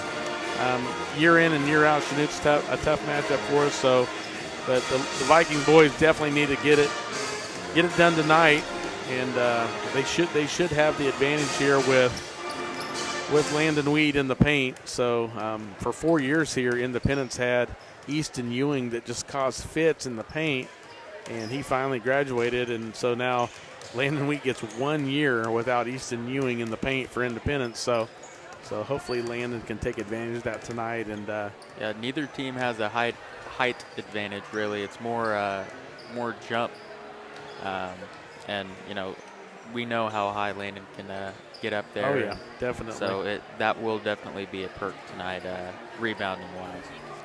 Yeah, it looks like we are getting close to the start of the game, and I'm sure there will be a national anthem before the game. And it looks like we are preparing for the national anthem here. So let's take a 2-minute break, and then we will come back and hopefully get you the starting lineups and be ready for the boys' game. So 2-minute break. You're listening to Viking basketball on V93.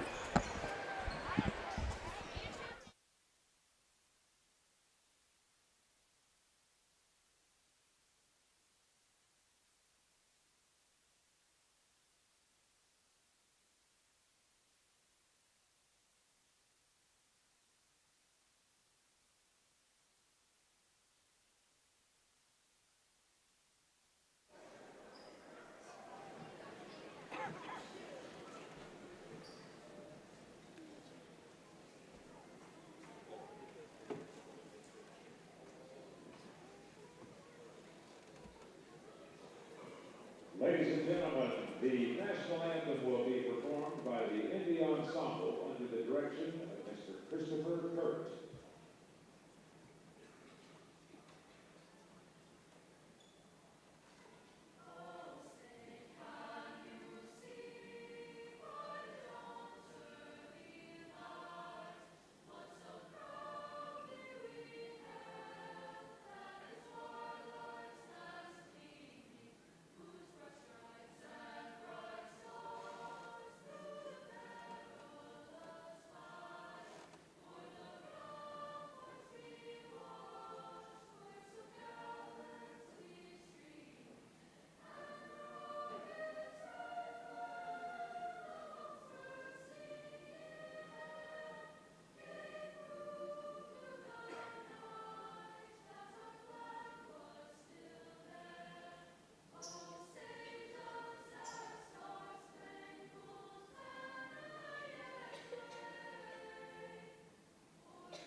And we are back live.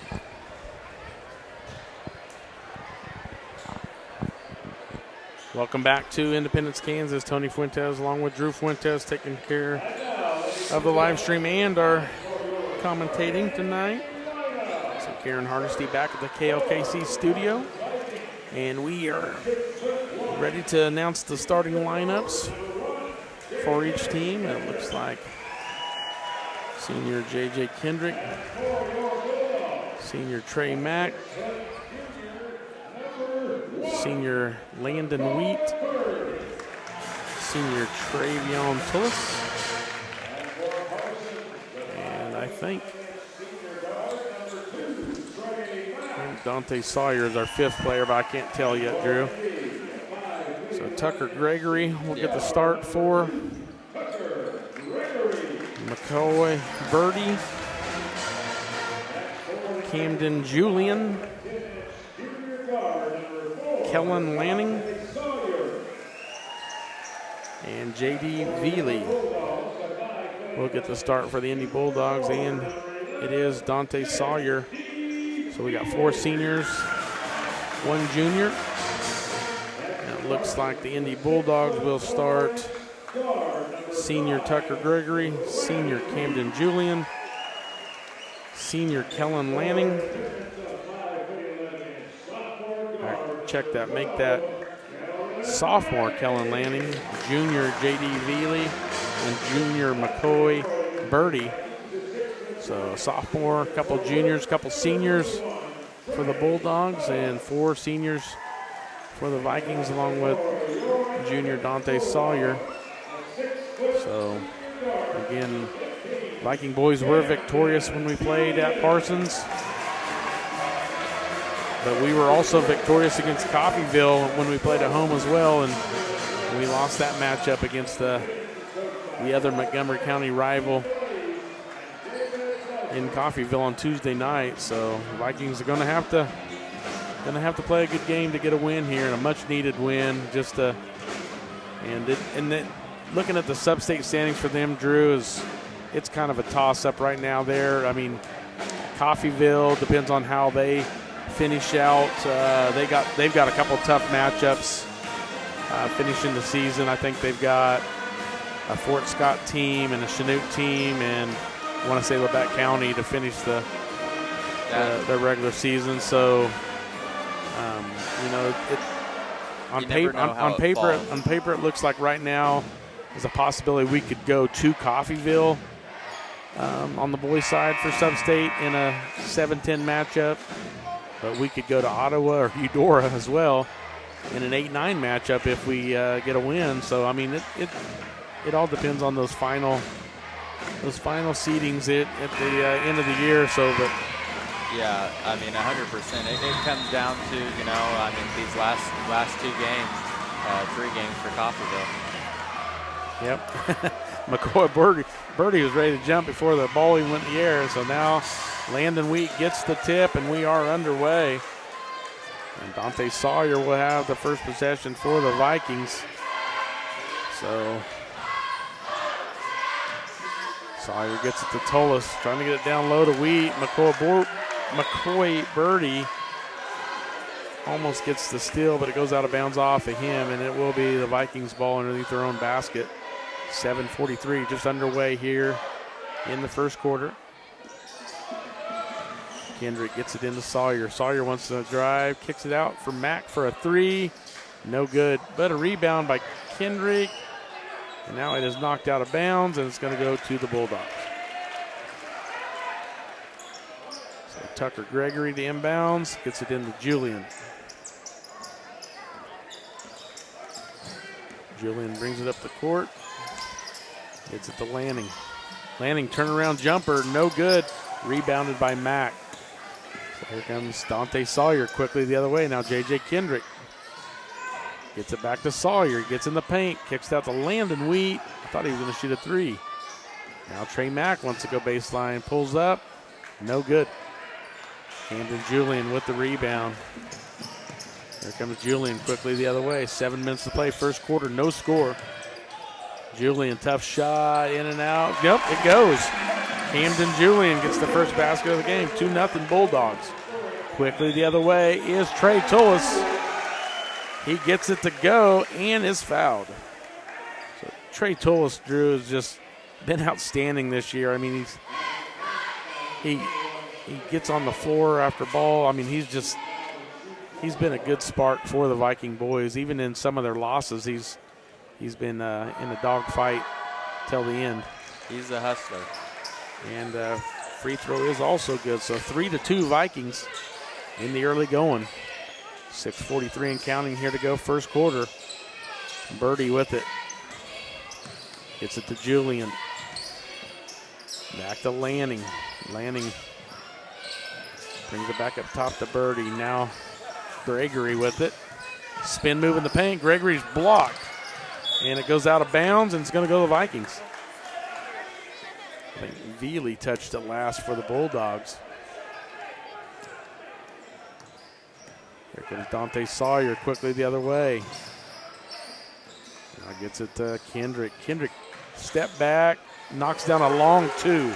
So J.J. Kendrick gets the 5-2 advantage for the Vikings now. 6:08 to play first quarter. Julian with it. Gets it to Birdie. Birdie stolen. Now gets it up to Landon Wheat. Landon goes in and missed the dunk. Hung on the rim. Got lucky he didn't get something called there. Somehow Trey Tullis gets on the floor, kicks it over to Kendrick. Now Sawyer for a three, no good. And here comes Camden Julian. Nope. Check that. That is Lanning quickly the other way. They're going to call an offensive foul on Kellen Lanning. I didn't see that. I didn't see an offensive foul there, but. Yeah, it was really a bang-bang play. I don't know if Dante was actually set, but we'll take that call here. 5-2 Vikings, 5:34 to play. Yeah, the speed of the game definitely accelerates from the girls' game to the boys' game. Yeah, and being courtside, doesn't help a whole lot being able to try and track. Yeah, now Tullis underneath. Trey Tullis has 5 points early on. 7-2 now. Vikings with a 5-point lead as Tullis has 5. Now here's Lanning for three, and it's good. So Kellen Lanning makes up for that offensive foul in the last drive and knocks down a three here. 7-5. Spin move in the lane as Sawyer kicks it out. Trey Mack, mid-range jumper, no good. Camden Julian quickly the other way. Julian pulls up 15-footer, knocks it down. Tie game. Julian gets his 4th point. 7-7. Here comes Sawyer. 4:33 and counting to go first quarter. J.J. Kendrick gives it. No, I thought he was going to give it off, and he goes all the way around and now kicks it to Tullis. Missed shot. But Tullis gets his own rebound, and now he is fouled. That's the 3rd foul already on Independence, Drew. No fouls on the Vikings. And we have 3 offensive rebounds here in the first 4 minutes of play. Joe Keel, Connor Barkas both check in for the Vikings, checking in for Mack and Wheat. And Dante Sawyer to inbounds underneath his own basket. Gets it into Joe Keel. Now J.J. Kendrick to Sawyer. Dante takes it to the rim, blocked. Dante gets the ball, and they said he stepped on the baseline. Good hustle there by Sawyer. But then he just stepped on the baseline. So 7-7 game. Vikings led 7-2. Bulldogs on a 5-0 run and have the ball. And now Tucker Gregory with it. Back up top to Julian. Javen Colbert, the freshman, has checked into the game for the Bulldogs. Now Gregory underneath, scores it. Tucker Gregory gets his first basket. 9-7 Bulldogs. Bulldogs led 2-0, and the Vikes led 7-2, so it's been a game of runs so far.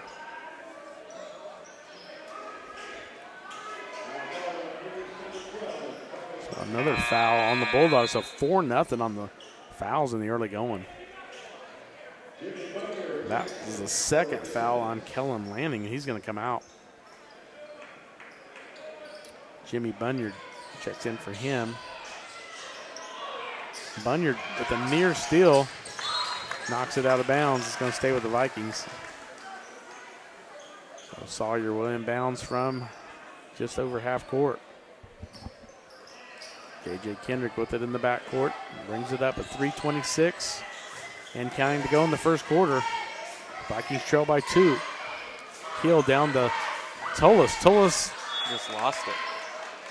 Well, I thought it was stripped, but they say he lost it out of bounds.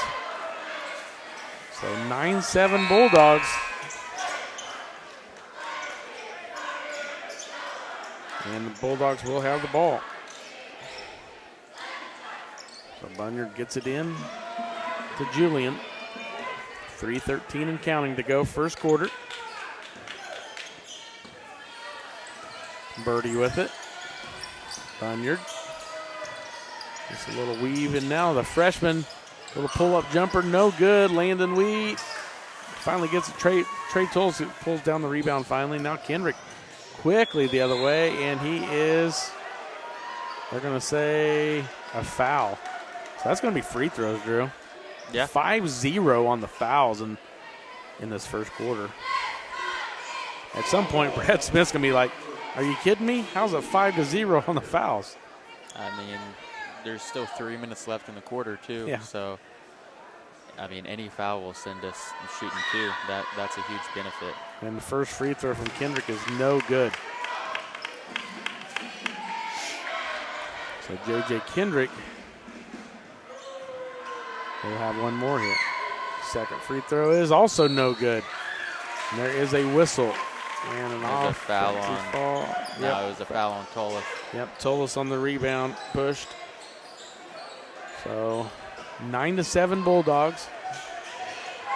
Colbert gets it to Julian. Little pressure in the backcourt here by the Vikings. Back up to Colbert. Triple team gets it back to Julian. Now Julian wants to go all the way, missed it. Vikings don't box out, don't get the rebound. Now Gregory in the paint, no good. Now here is Kendrick. And we talked about the scrappiness, Drew. That's the scrappiness right there I'm talking about. Yep. If you're watching on the live stream, they are scrappy. Now a foul on, I think, Gregory. That was a quick whistle. I don't know. Let's see who they get it on. Nope, they get it on Birdie. First on McCoy, Birdie. And J.J. Kendrick will go to the line for another two. He missed his last two. This one is good. I mean, I know we're across the gym, but it looked like a lot of ball on that last foul call. So checking into the game for the first time. Actually, J.D. Veely's just checking back in. So is Lanning. Kellen Lanning has 2 fouls. Surprised to see him checking back in this early. 2:18 to play, first quarter, and 2 fouls. J.J. Kendrick knocks down the second one. The freshman still on the court for the Bulldogs. Colbert now Lanning with it. And back up to Julian. Julian needs help. Bunyard lost it. Wheat has it. Gets it to Kendrick. 9-9. Tie ball game. Dante Sawyer goes to the basket, gets blocked. Now it's a steal. And here comes Camden Julian and throws it away. Actually, it was knocked out by the Vikings. So it's going to stay with the Bulldogs. That was a good defensive play by Kill there. Joe Kill was just trying to keep them from getting an easy layup.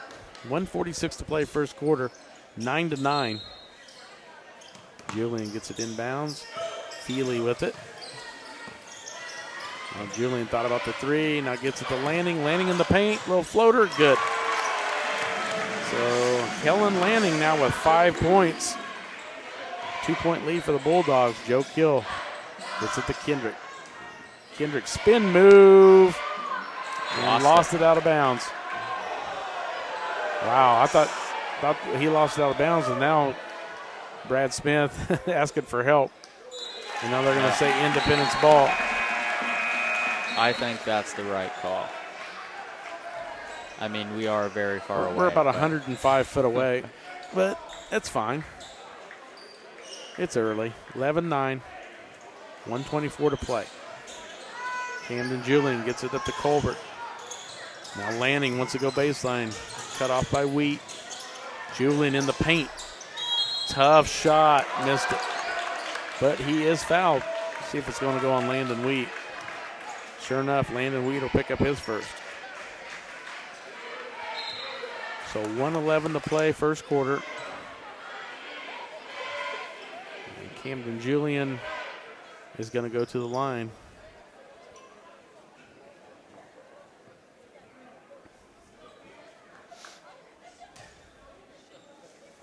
Pretty quiet in here right now. Yeah, you could hear a pin drop. Julian will go to the line for 2. First one is no good. Julian has 4 points. He'll have one more free throw here to try to extend this lead. 2 points has been the biggest lead that the Bulldogs have had. The Vikings led by 5 at 7-2, but have since lost all of it. Now the second free throw by Julian gets the 3-point advantage, 12-9. So Dante Sawyer gets it to Wheat. Now Kendrick. Kendrick needs help, gets it back out to Dante Sawyer. Under a minute to play first quarter.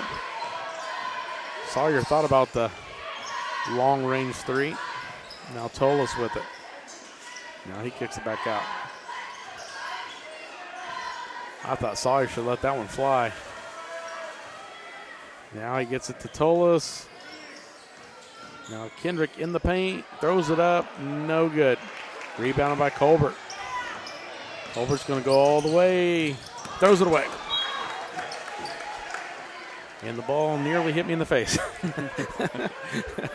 You're watching on the live stream, I blocked that one into the cheerleaders. Sorry, cheerleaders.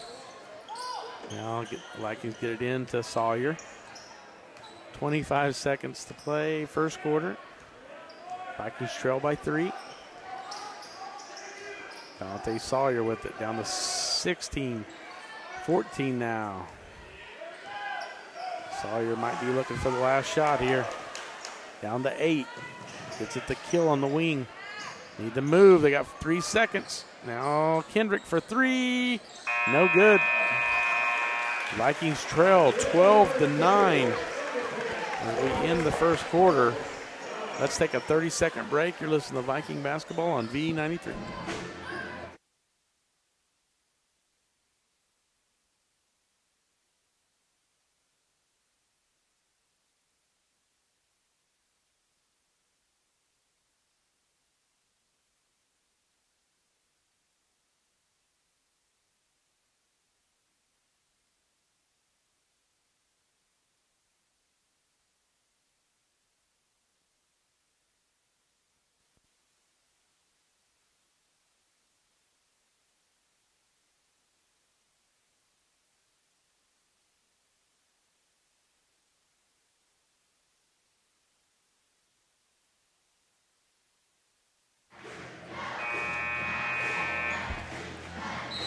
Welcome back to Independence High School in Independence, Kansas. Tony Fuentes, Drew Fuentes, Aaron Hardesty back at the KLKC studio patching us through. And Independence will have the possession to start this second quarter. Independence leads 12-9. Landon Wheat did not score in the first quarter, Drew, and we thought that, he might have a little bit of an advantage in the paint, but he had a pretty wide open, tried to dunk it. Probably should have just went in for the layup and get the points, but he just has not scored. Now Julian gets in the paint, turnaround, scores it. That's a good Camden move. Julian up to 7 points. And he's not going to want to try to lose his senior night here. So this most likely will be the Independence boys. Well, it will be Independence boys' last game at home. And the Vikings throw it away. Another turnover. How many turnovers we have in first quarter? 4. Both teams had 4 turnovers in the first quarter. Now Parsons has 5 total for the half. So yeah, Independence boys come in 3-14. So right now, I think they're slated to be the 16 seed. That means they'd have to go to the number 1 seed first round sub-state, first game. That's always tough. Never a good matchup when you're the 16 and a 116 matchup. But they're trying to spoil Parsons victory here tonight. They're up by 5. Now Julian kicks it out. Colbert, missed shot. J.D. Veely with an offensive rebound, so extra shots from the Bulldogs here. Julian throws it off of Colbert. Has it now. I thought Trey Mack was going to come up with the steal. Now Julian, wow, gets all the way to the basket and scores it. So Julian now with 9 points, 16-9. And now Jagger Quirin into the game for the Vikings. Now Trey Mack goes to the basket and is fouled by Birdie. So 7-point lead for the Bulldogs. So Trey Mack will go to the line, shoot 2. Coach Smith wasn't happy with that foul call. No, he normally isn't. Mack's first free throw goes down. So Trey Mack, senior guard, and Connor Largent is also in the game for the Vikings. Actually, he was in the game to start the second quarter, but now just took a seat as Jason Smart comes in. Now Quirin for a 3, no good. But offensive rebound by Trey Mack. Now Trey Tullis with it, gets in the paint, kicks it back out.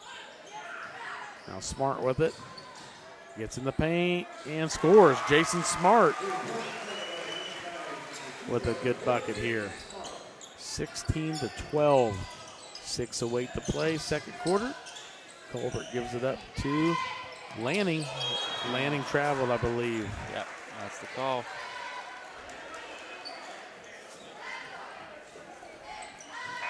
Yep, Mr. Cachero says you traveled.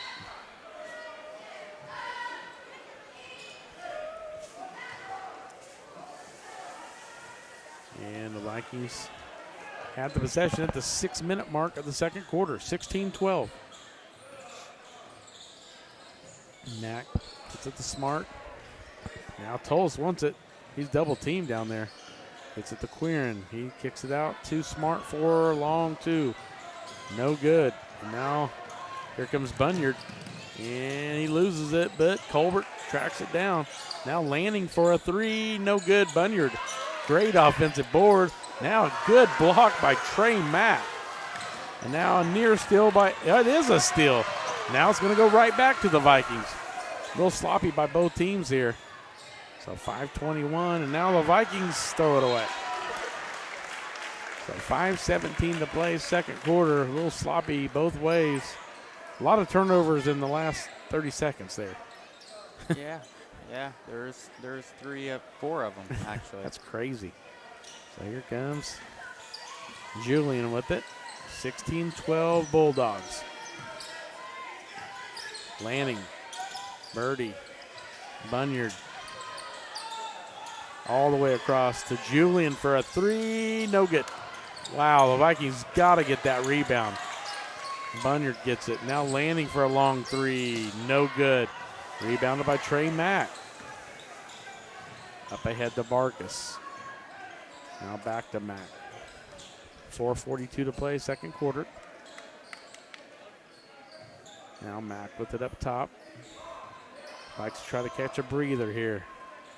As Wheat and Kendrick set to check back in.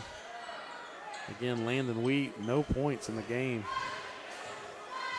Getting ready to check back in. Now Mack underneath scores it.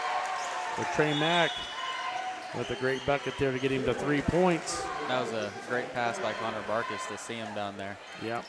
16-14, Vikings trail by 2. Let's thank some sponsors here. Labette Community College, Forbes Hoffman Funeral Homes, Clemens Insurance Agency, Labette Health, Woodworth Enterprises, Carson Wall Funeral Homes, Commercial Bank, Eye Care Associates of Parsons, Doctors Newland, Gilmore, and Ray, Labette Bank, Bartlett Co-op, Labette Center for Mental Health Services, Dress for Less, Community National Bank, Tank Connection, Wood Insurance Center, Strategic Partners, Roy's Auto Service, Bowen Pharmacy, Parsons Educational Foundation, Parsons District Schools, Snyder Lawn Care, Olson Ace Hardware, SCK Orthopedic, Doctors Mosier, Meister, Morris, and Sparklight. Thank you to all of our sponsors bringing you Viking basketball here in 23-24 season. And here's Julian with it. Bulldogs lead by 2. Colbert, skip pass all the way across. Now stolen by Mack.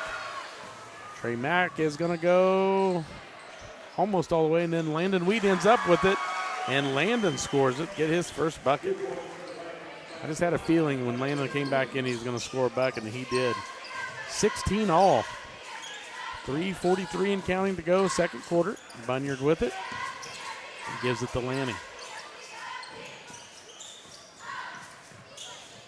And Lanning gets it off to Colbert. Bunyard baseline underneath, no good. And Landon Wheat gets on the floor with it, and it is off Bunyard, so it'll stay with the Vikings. Good hustle by Landon Wheat to get to the floor, but then as he threw it up in the air, it just really went way up high and out of bounds, but Bunyard tipped it on the way up. It's a good thing he tipped it. Yeah. J.J. Kendrick bringing up the court for the Vikings. Tie ball game. Tolis down to Wheat. Wheat scores it. That was a good look. That's what we should be looking for every time. I just don't think there's anyone that can match up with Landon down low. Birdie with it. And Birdie's going to get in the paint, kicks it out. Julian baseline, good. Camden Julian already in double digits at 11. 18 all. 2:42 to play, second quarter. J.J. Kendrick with it. He's slowing it down a little bit. Gets it to Wheat. Now Jagger Quirin wants to get in the lane and kicks it out to Mack. Mack wants a mid-range jump shot, and it is blocked. Now Gregory with it. Kicks it back out to Julian. Back to Gregory. We're down to 2:06 in the first quarter, and there is a foul on Jagger Quirin. Just one foul apiece here in the second quarter, so been pretty clean here in the second quarter. Not a lot of stoppage of play. And here's Lanning. Back out to Julian. Julian calling for a screen and not getting it. Now Colbert for 3. And it's good.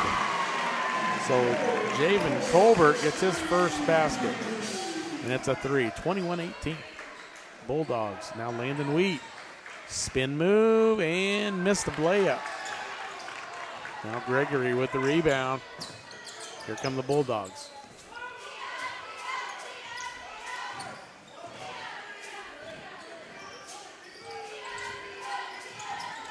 Julian. Now Gregory wants to get in the paint. Puts it up. No good. Landon Wheat rebound. Here comes Wheat. 1:16 before halftime. JJ baseline now kicks out. Tolis for 3. It's off the mark. Should have been an offensive rebound. And Mack just couldn't handle it. He was already in the air. And it's just one of those when you're already in the air and the ball's behind you, you just couldn't handle it. 1:07 to play, second quarter. 21-18 Bulldogs. Senior Camden Julian. Lanning comes to get it. And back out to Birdie. Now Julian. He's guarded hard by Tolis. Now Birdie in the paint. Floater, no good. Kicked out to Gregory. Julian for a 3 now, no good. And Trey Mack with the rebound. Under a minute, down to 38 seconds. Now here's Dante Sawyer. And JJ in the paint and gets it to go. Tough shot. JJ gets his 6th point. 21-20. Vikings trail by 1. We're down to 15 seconds to go here before halftime. Lanning with it. Out to Colbert. They're holding for last shot. Julian with it, 7. Down to 4. Gregory took steps. Wow, shuffled his feet.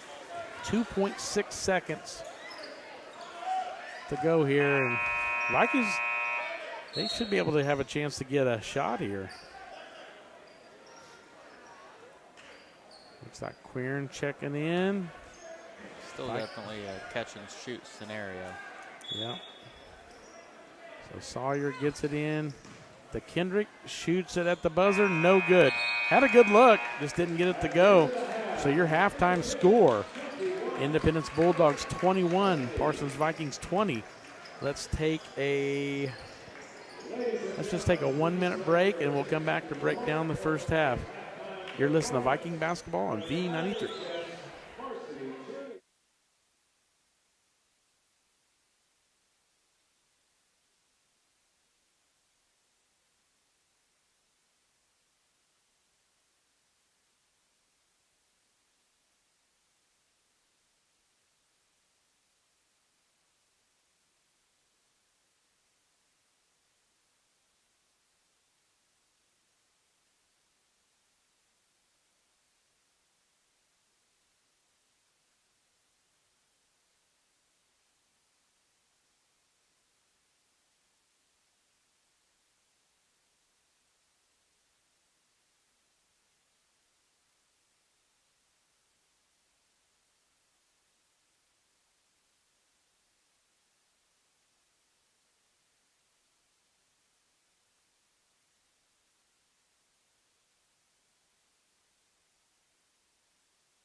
Welcome back to Independence High School.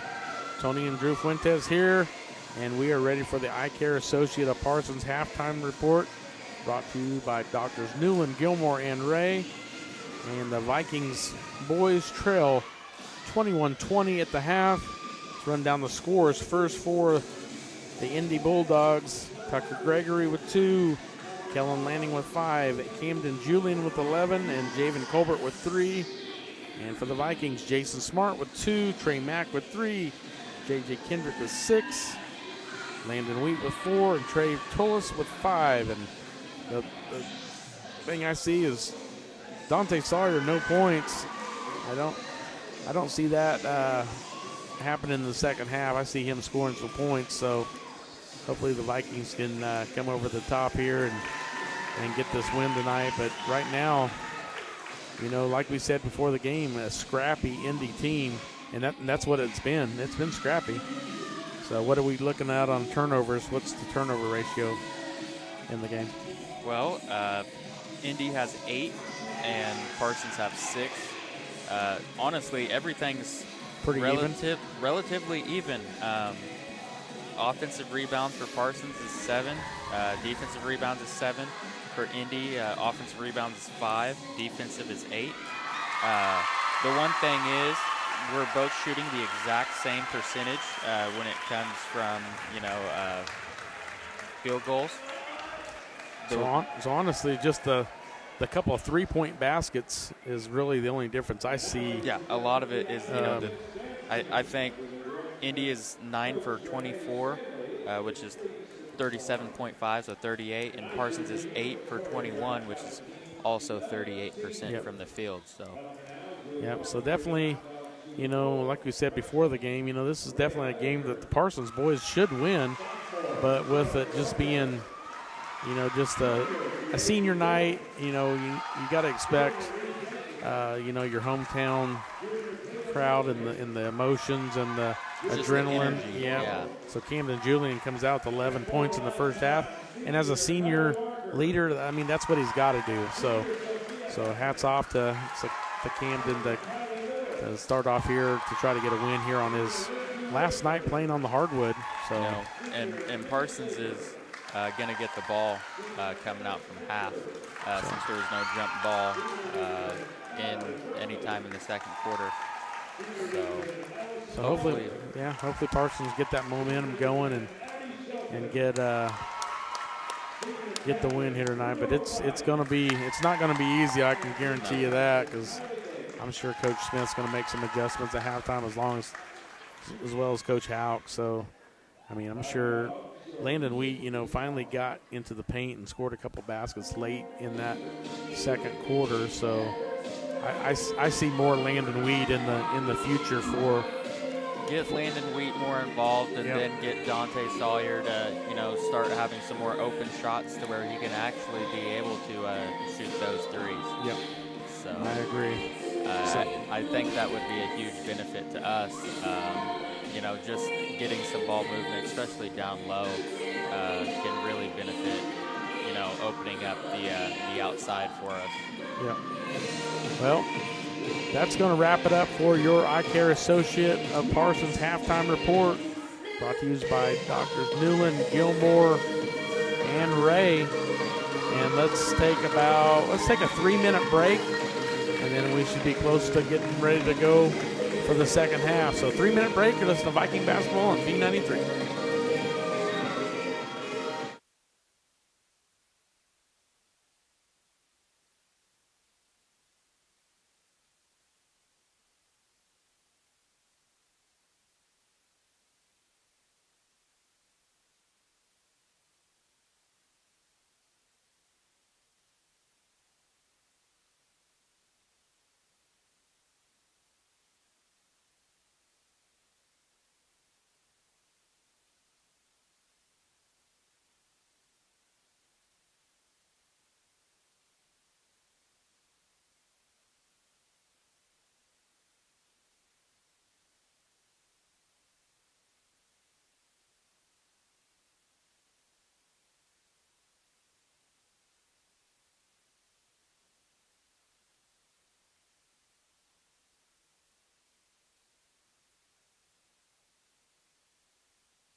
Welcome back to Independence High School. Tony Fuentes, Drew Fuentes.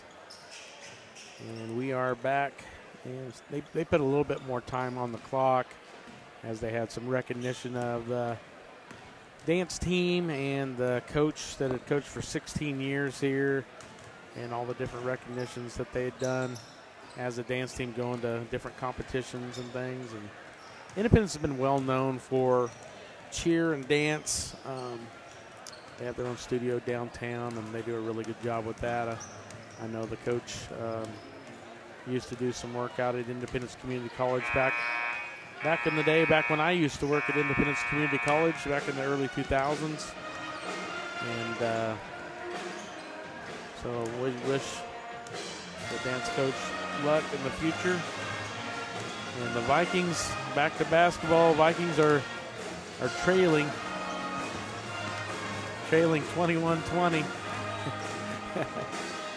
So Vikings in much need of a decent, I wouldn't say they have to have a good second half. At least if they just have a decent second half and just kind of take care of business, they should come out with a win.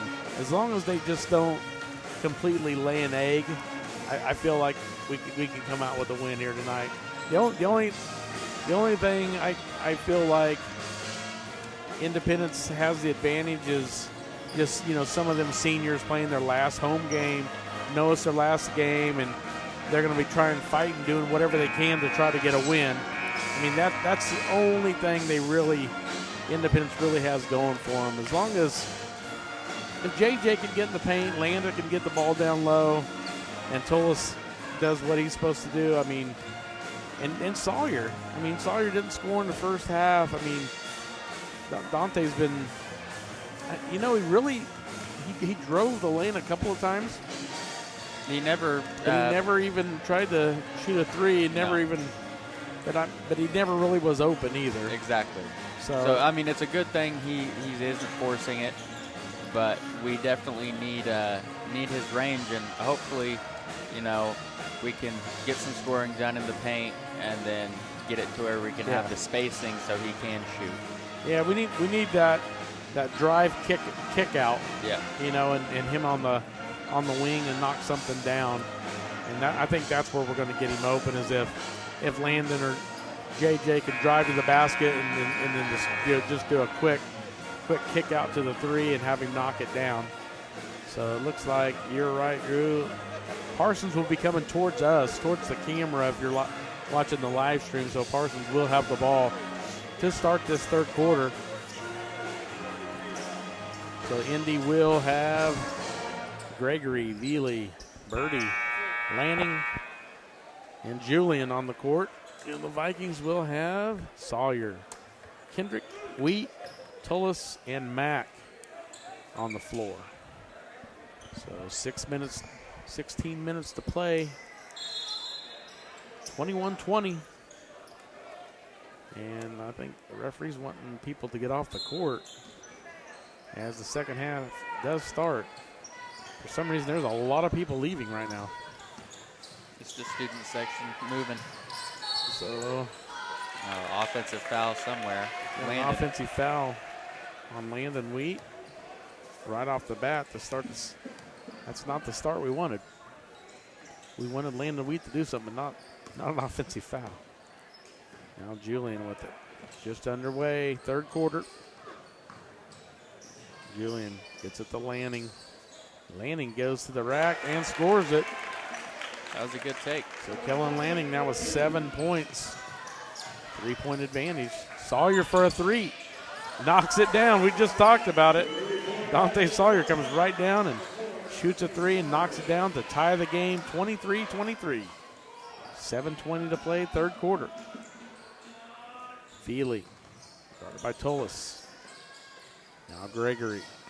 Gregory, the lefty, gets that left side. Now Julian, the lefty, missed it. Landon Wheat pulls down the rebound. Here comes Wheat. Wheat gets it to Mack. Now Sawyer with it. Sawyer gets it to Kendrick. Back out to Sawyer. Vikings trying to set up a little. Now Sawyer thought about the three. Now Kendrick. Now kick it back to Sawyer. No, missed the shot. JG missed a tough one. Guarded by two people going to the rack. 6:31. Tie ball game. Landing with it for the Bulldogs. He gets into the paint. Tough shot. Missed it. Late whistle. Whoa. I mean, they were We already had the halfway back down rebound and running down the court. That's tough. They call him Dante Sawyer. That's his first. So Kellen Lanning. First one is good. So he'll have one more free throw. The Bulldogs only shot 2 free throws in the first half, Drew. They were 1 for 2. Now, second free throw from Lanning is also good. So now they're 3 for 4 in the game. So shooting the free throws well. Turnover. Another turnover on the Vikings here in the second half already. That was just a errant inbound pass. Gregory gets it into Julian. 6:18 to play, third quarter. 25-23 Bulldogs. Julian, blocked shot by Kendrick. Trey Mack up the floor to Sawyer. Sawyer's going to go all the way. Missed it. Landon Wheat tipped. No good, and there's got to be a foul, doesn't there? You would think. What, they just called out of bounds? Yeah, off of Sawyer. Wow. Dante got shoved to the floor, and they're calling it out of bounds off him. Whew. Tough call. 25-23 Bulldogs. Under 6 minutes to play, third quarter. J.D. Veely with it. Veely gets it out to Birdie for a three. No good. Rebound Mack. Now Sawyer bringing it up the court. Sawyer gets it back to Mack. Now Tolis for a three. Short. Now, heck of a rebound by Tolis.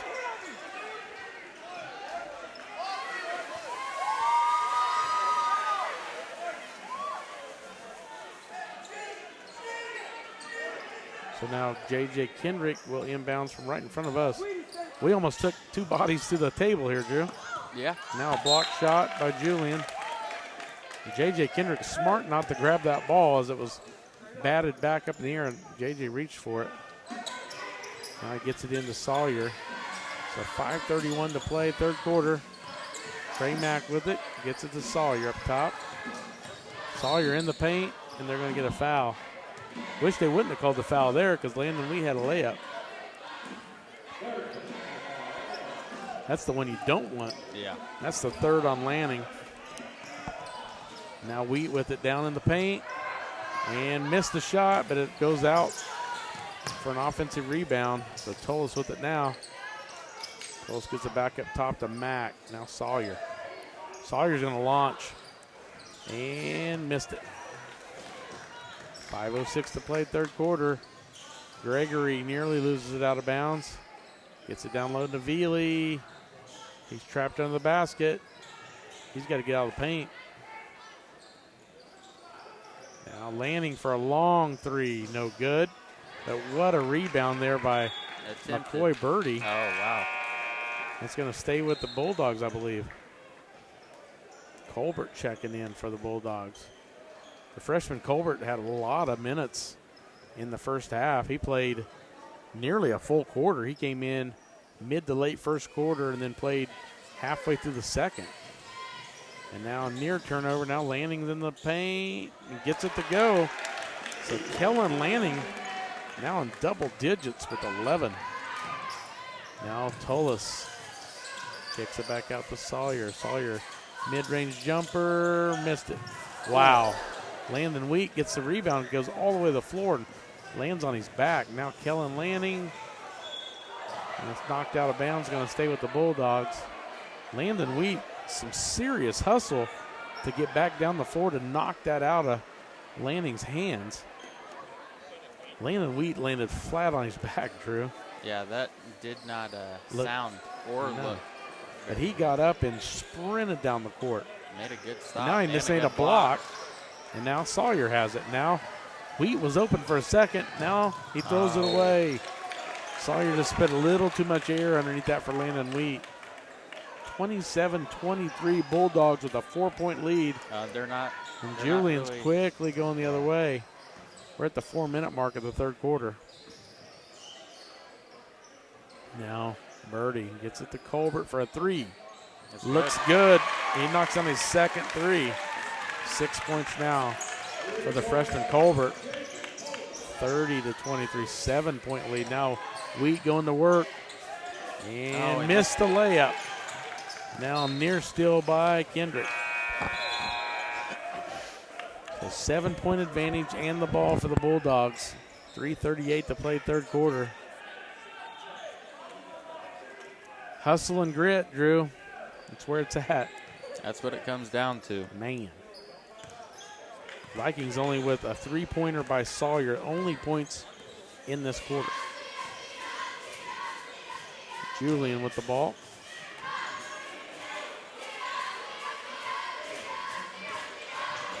A lot of missed shots from point-blank range from the Vikings. Yeah. I mean, Tough shot by Birdie. No good. Rebound on Vikings. They're doing definitely doing defense well, but it's just not offense well. Now air ball. And here goes Colbert quickly the other way for the Bulldogs. Gets it down to Lanning, and he scores it. So Kellen Lanning with 8 points in the third. And now a steal by Lanning. Missed shot, though. And here comes J.J. Kendrick. 9-point lead for the Bulldogs. Now Kendrick slows it down a little bit. Vikings just kind of out of sorts. Kendrick gets in the paint and is fouled. That's going to be on the floor. I mean, the Vikings need a bucket here. We're 1 for 8 in the quarter. They're not going to give him. You're right, Drew. They said it was on the floor. They're not going to give him the shots. And we just got a 30-second timeout. Let's thank some sponsors. Let's thank Labette Community College, Forbes Hoffman Funeral Homes, Clemens Insurance Agency, Labette Health, Woodworth Enterprises, Carson Wall Funeral Homes, Commercial Bank, Eye Care Associates of Parsons, Doctors Newland, Gilmore, and Ray, Labette Bank, Bartlett Co-op, Labette Center for Mental Health Services, Dress for Less, Community National Bank, Tank Connection, Wood Insurance Center, Strategic Partners, Roy's Auto Service, Bowen Pharmacy, Parsons Educational Foundation, Parsons District Schools, Snyder Lawn Care, Olson A's Hardware, SEK Orthopedic Doctors, Mosier, Meister, and Morris, and Sparklight. I'd like to thank all of our sponsors for bringing you Viking basketball. So the Vikings do have the possession. Jagger Quirin, 2 inbounds under our own basket. 2.5 to play here in the third quarter. Vikings in need of some points. They're down 32-23. J.J. Kendrick, spin move. Nearly lost it. Now it gets it out to Quirin. Now Kendrick in the paint. The Barkas, no good. But a rebound by Smart, and it goes. So it's just almost like there's a lid on the basket. They just keep going in and out. Vikings finally get one to go there, though. 32-25, 7-point advantage for the Bulldogs. Vikings still very much in this game as Gregory gets it across to Lanning. Lanning goes up and scores.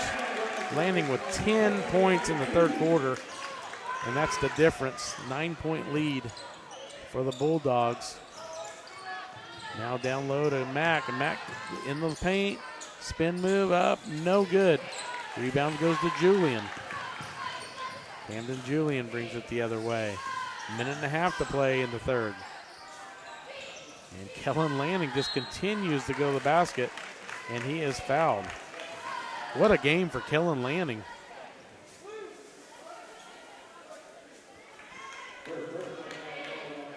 So 34-25. 9-point advantage, could be up to 10 if he knocks his free throw down. He does. So 10-point lead now. And that's the biggest lead for the Bulldogs. I mean, they're 5 for 10 from the field this quarter. So they're shooting 50%, and they've been to the line a couple more times than they were in the first half. And Lanning, second free throw goes. So Lanning's 4 for 4 from the free throw line. 12 points in the quarter, 17 for the game. Now Landon Wheat wants it. Gets in the paint and missed the layup. Vikings just continue to miss at point-blank range. 11-point lead for the Bulldogs and the ball. Camden Julian gets it to Birdie. Kicks it out to Colbert. Now Julian wants a three. Buries it. Camden Julian up to 14 now. So 39-25, 14-point advantage for the Bulldogs. So J.J. Kendrick throws it away. They call a foul? Call the foul on Jason Smart. Wow. 'Cause I was going to say that was definitely out of bounds off Indy, but they're called a foul, a pushing foul on Jason Smart. So everything going the Bulldogs' way here as they lead by 14 and they have the ball as Julian brings it up the court. Lanning with it. Started by Smart. Now Lanning gets it back to Julian. They may try to hold for one if they can, but looks like the Vikings trying to foul. Now a blocked shot by Wheat, and here's Barkas with it. Barkas. They say Barkas lost it out of bounds. Wow, it looked like a foul. Vikings are getting 0 calls. Well, they got all the calls in the first quarter. So here's Indy the inbounds. Colbert with it. Down to 12 seconds in the third quarter. In a huge third quarter for the Bulldogs. And out of bounds. 3.4 seconds to play in the third quarter. Inbounds goes. Julian missed the shot. Now it's out of bounds. So 39-25. It was all Bulldogs. Vikings only score 5 points there in the third quarter. So 14-point advantage for the Bulldogs. Let's take a 30-second break. You're listening to Viking basketball on V93.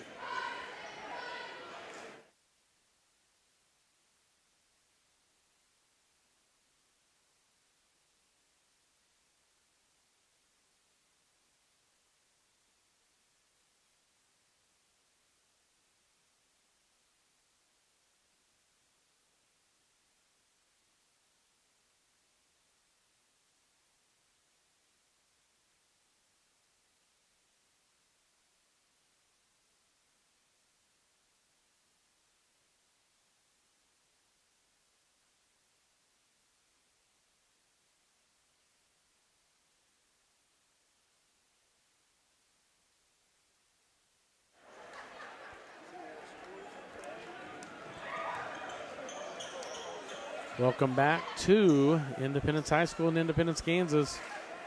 Viking boys trailing by 14 going into the fourth quarter. They're going to have an outstanding fourth quarter to get the win here.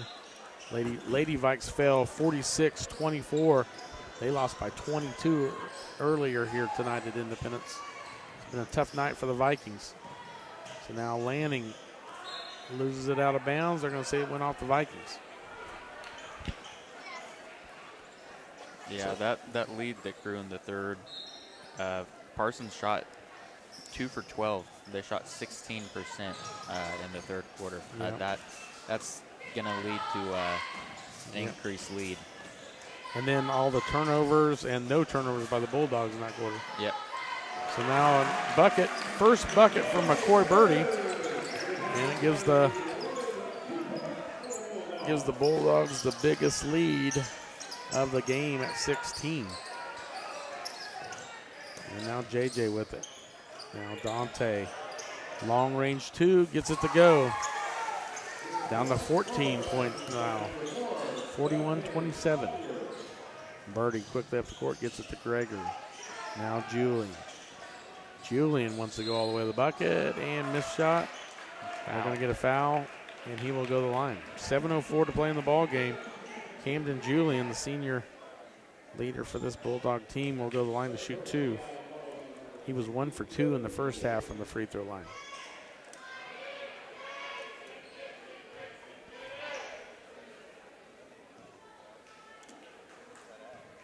So Julian at the line, first free throw is good.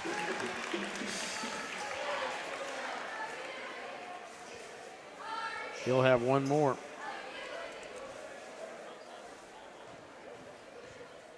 42-27. Missed second one.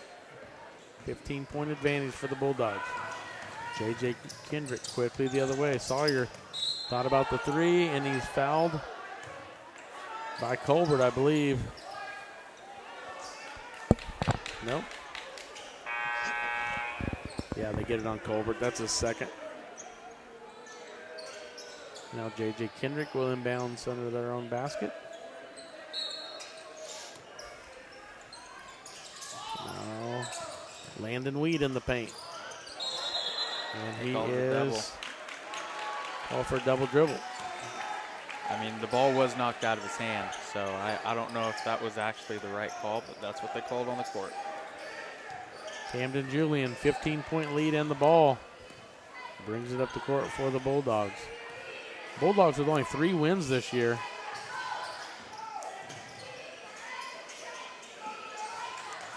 Can get to 4 if they can hold on to the last 6:33 here. There's going to be a foul on the floor. Foul is called on. I think it's on Landon Wheat, but they haven't put it on the board yet. I don't think any. No, I think it's on Sawyer. I was going to say, I don't think any of the refs went over there and reported after. So here comes Julian. Gets it to Lanning. Now Gregory in the paint. No good. But an offensive rebound by Gregory. Just the hustle. Kick ball. So kick ball. I thought Indy was the one that kicked it. I think so too, but yeah, I'm just we're gonna leave the calls to Kevin, so especially on that side. Yep. So we got a full timeout. Let's take a 30-second break. You listen to Viking basketball on V93.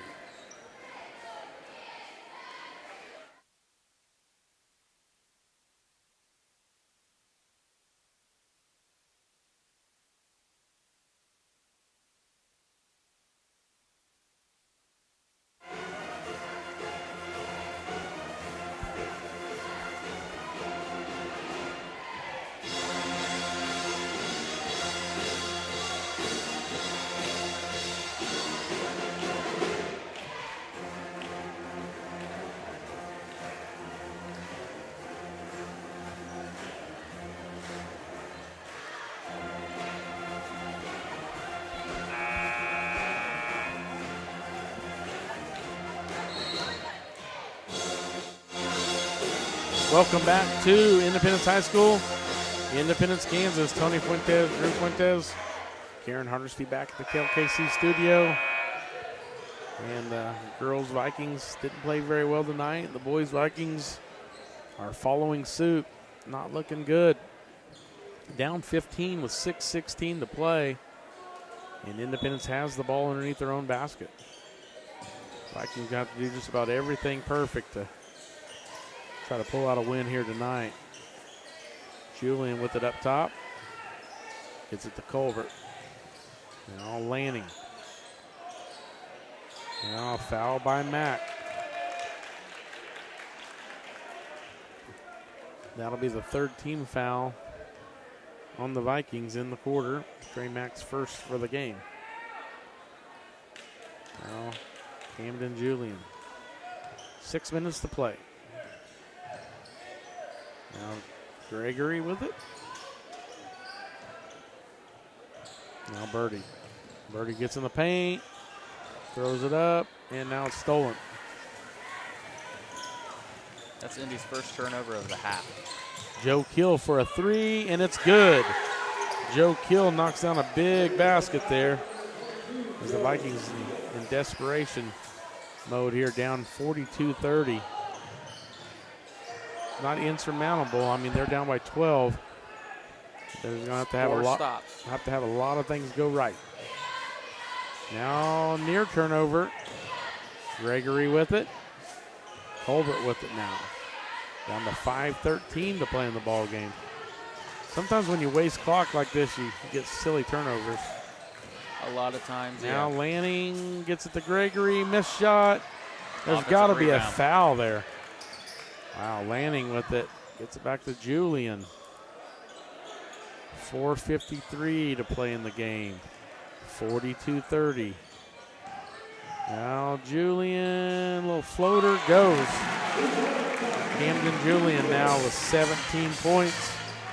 44-30. JJ gets in the paint. Charge. Yep. Now a charging call on JJ Kendrick. He was set. Tough calls. JJ Kendrick looked like he tried to go around him. I thought he did a pretty good job just to barely go around him. And it almost looked like a near flop, but they didn't see it this way. It was enough contact, I think, that especially at the angle that they had, you almost had to call it. So 44-30, Vikings trail by 14. Let's thank our sponsors one more time. Labette Community College, Forbes Hoppen Funeral Homes, Clemens Insurance Agency, Labette Health, Woodworth Enterprises, Carson Wall Funeral Homes, Commercial Bank, Eye Care Associates of Parsons, Doctors Newland, Gilmore and Ray, Labette Bank, Bartlett Co-op, Labette Center for Mental Health Services, Dress for Less, Community National Bank, Tank Connection, Wood Insurance Center, Strategic Partners, Roy's Auto Service, Bowen Pharmacy, Parsons Educational Foundation, Parsons District Schools, Snyder Lawn Care, Olson Ace Hardware, SCK Orthopedic, Doctors Mosier, Meister, and Morris, and Sparklight. I'd like to thank all of our sponsors bringing you Viking basketball in 2023-2024 season. 4:33 to play here in the ball game. Vikings trail by 14, and the Bulldogs have the ball. Camden Julian with the ball, guarded by Jagger Quirin. Julian trying to get across half court. Gets it down low to Gregory. He missed the layup.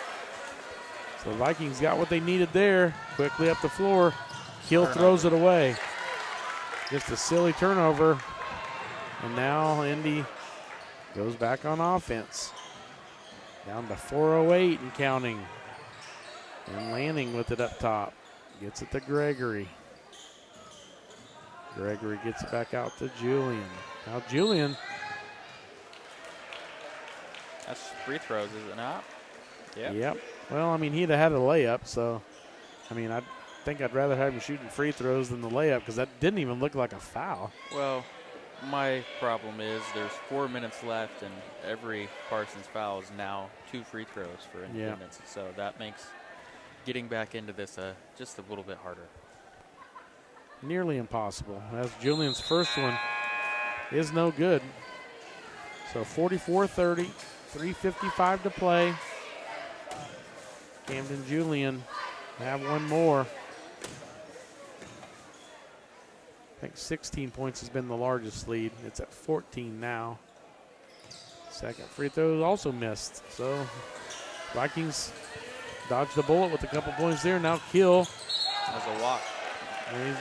They just can't get anything going. Trying to move too quick, go too quick, and just making silly mistakes. Yep. Tough night for the Viking boys. And Camden Julian with the ball. 3:42 and counting, guarded by Barkus.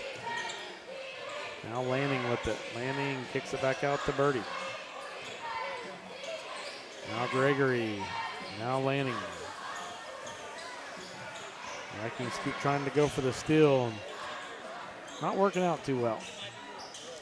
Well, they're trying also not to foul, which makes it even more difficult. Now a steal, or a near steal, I guess.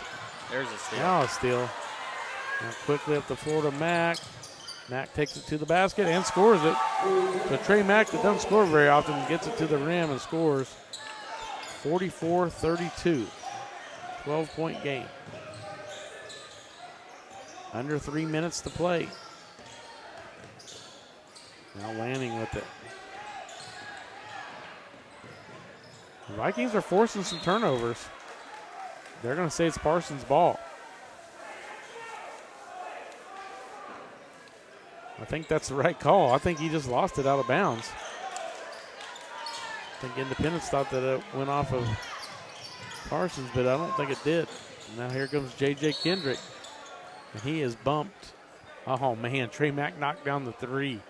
Whew. That could have got it to a 9-point game. That would have made things interesting. Yep. Now we got inbounds on our own basket. Vikings need to get it in. And now Mack finally gets it. And now near steal by Julian. Now Kendrick, tough shot. And a foul called on Independence, and Kendrick will go to the line.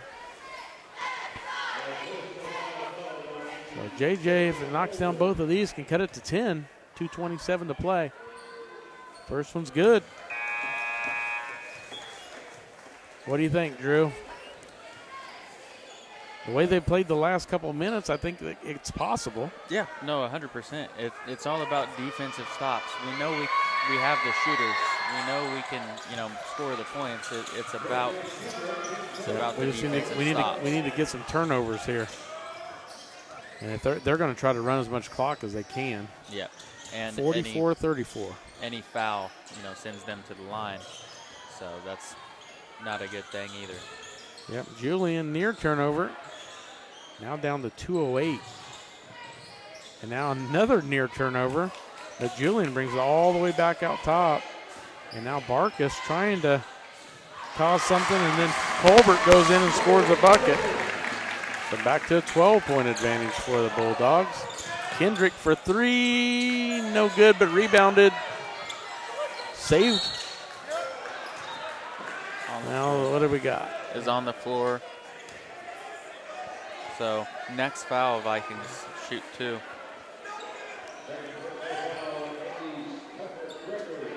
So Tucker Gregory with the foul. And now Smart with it. Back out to Kendrick. Vikings need to score quickly. Running out of time. Barkus in the lane and is fouled by Lanning. So Connor Barkus going to go to the line with 1:29 to play. We need both of these, or it's going to be super difficult. Yeah.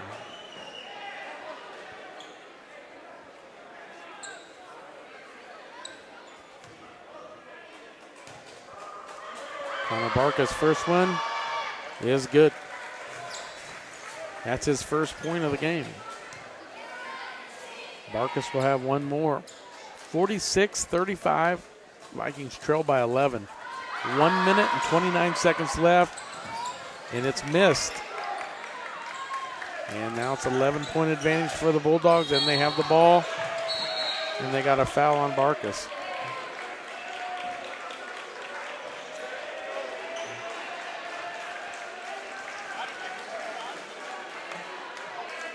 So Camden Julian will step to the line. He missed his last two. He's actually missed his last three.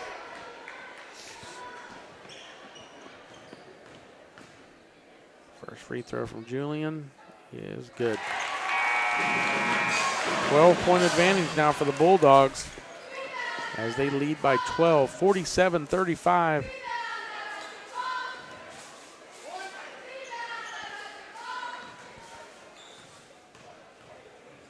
Second free throw from Julian is also good.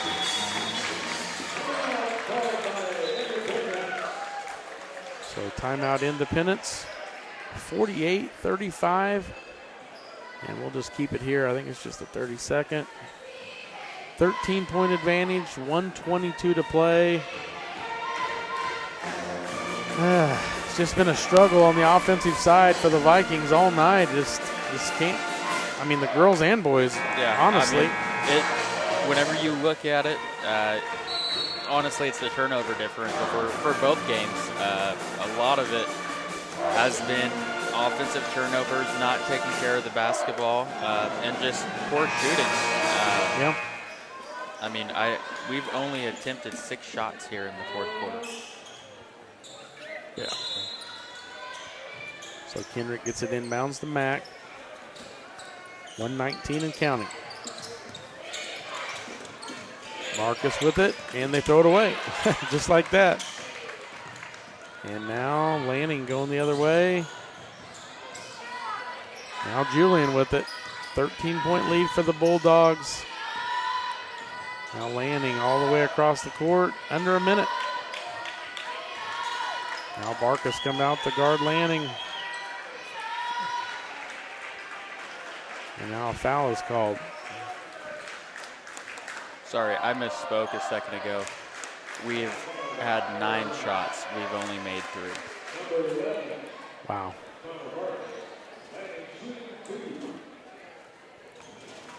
So Kellen Lanning at the free throw line. First one is good.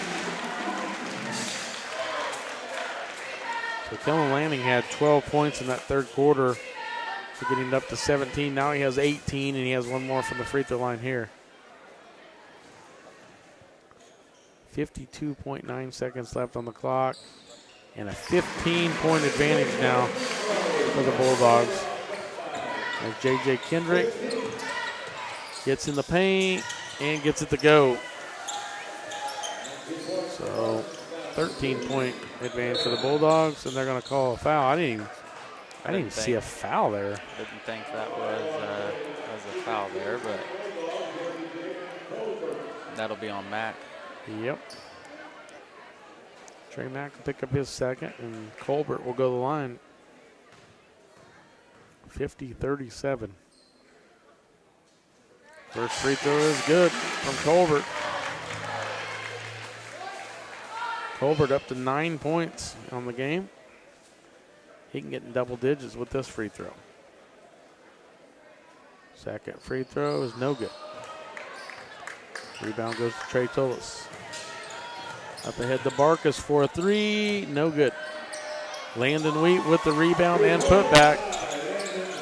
Landon Wheat only with 6 points, Drew. That's not going to get it done. Nope. Now Lanning goes all the way across. And they're just going to run it out. 18 seconds. 51-39.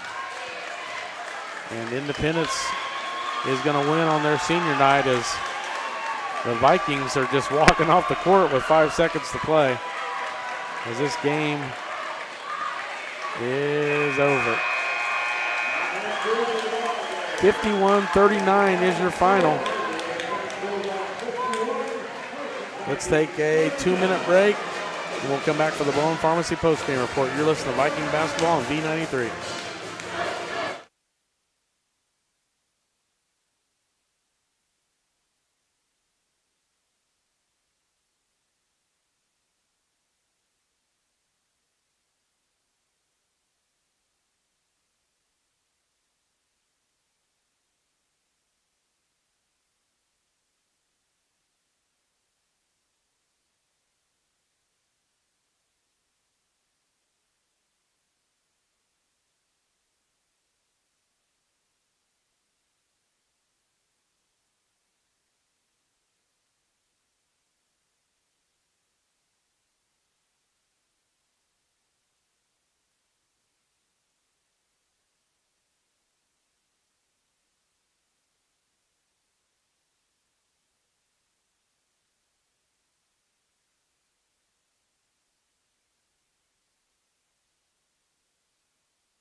Welcome back to Independence High School. Independence, Kansas. Tony Fuentes, Drew Fuentes. And we are ready for the Bowen Pharmacy post-game report. And I'm first going to run down the scores. First for the Indy Bulldogs, McCoy Birdie, 2 points. Tucker Gregory, 2 points. Kellen Lanning, 19. Camden Julian, 19. And Javen Colbert with 9. For the Vikings, Connor Barkus with 1. Joe Keel with 3. Trey Tullis with 5. Jason Smart with 4. Trey Mack with 5. Dante Sawyer with 5. Landon Wheat with 6.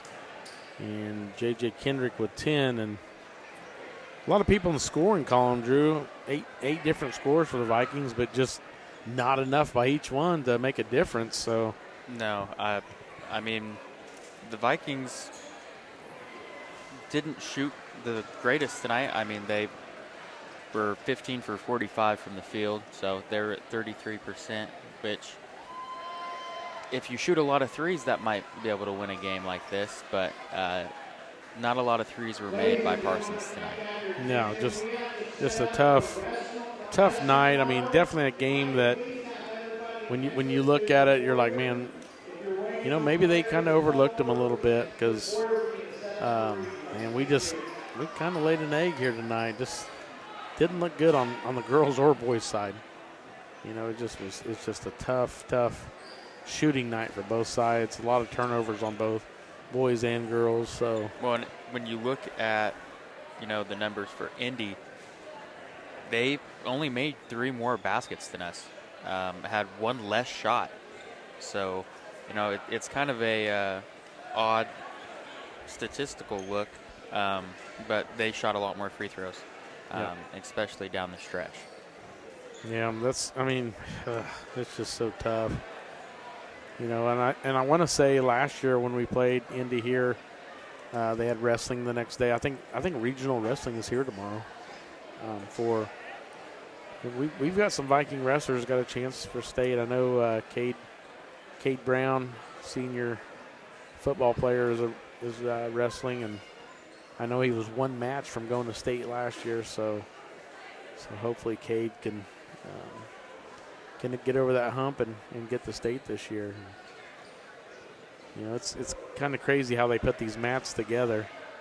You know, they're not as wide as I thought they As would you would be. think, yeah. But I mean, as thick as they are, if you made them much wider, it'd be really heavy. It'd be really tough. So yeah, we're sitting here watching you're watching the live stream. You're seeing the Indy students pulling out the mats for the wrestling tomorrow, and we're going to be joined by Coach Howe. Coach, can you hear us? Gotcha.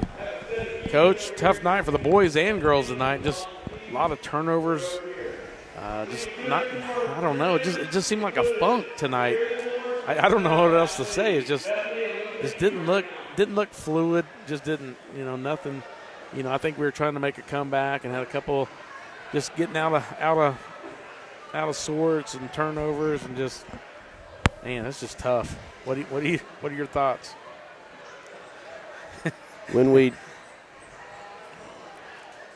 This game's been kind of like, you know, some of the other games. There was that like 90-second to 2.5 minute little stretch where a tie game or a 1 point, 2 point, 3 point game goes to 13. Yeah. Bang.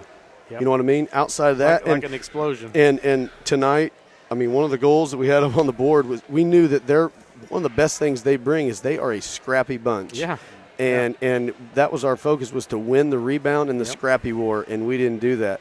No. They got they got extra possessions because they just I mean, when we would play good defense and force a miss, they'd get a rebound, and you know what I mean? It's just like giving them a stick to hit you with. Yep. Senior Camden Julian was the scrappiest one with 19.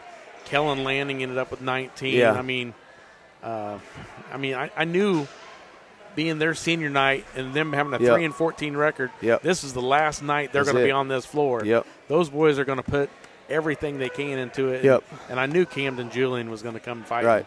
And he showed it right off the bat. He scored 11 in the first half, and then Yep. and then Kellen Lanning, that Yeah. 12 points in the third quarter. That Yeah. was surprising by me. Yep. But man, Coach, I knew we were going to, facing this many road games down the stretch in February. I knew we were going to, face these teams on their senior night and all these little set. And it's just extra motivation for that home team, and we got to match it. Fortunately, we get we're one more. We're getting everybody's senior night. We're going to have one more, and we.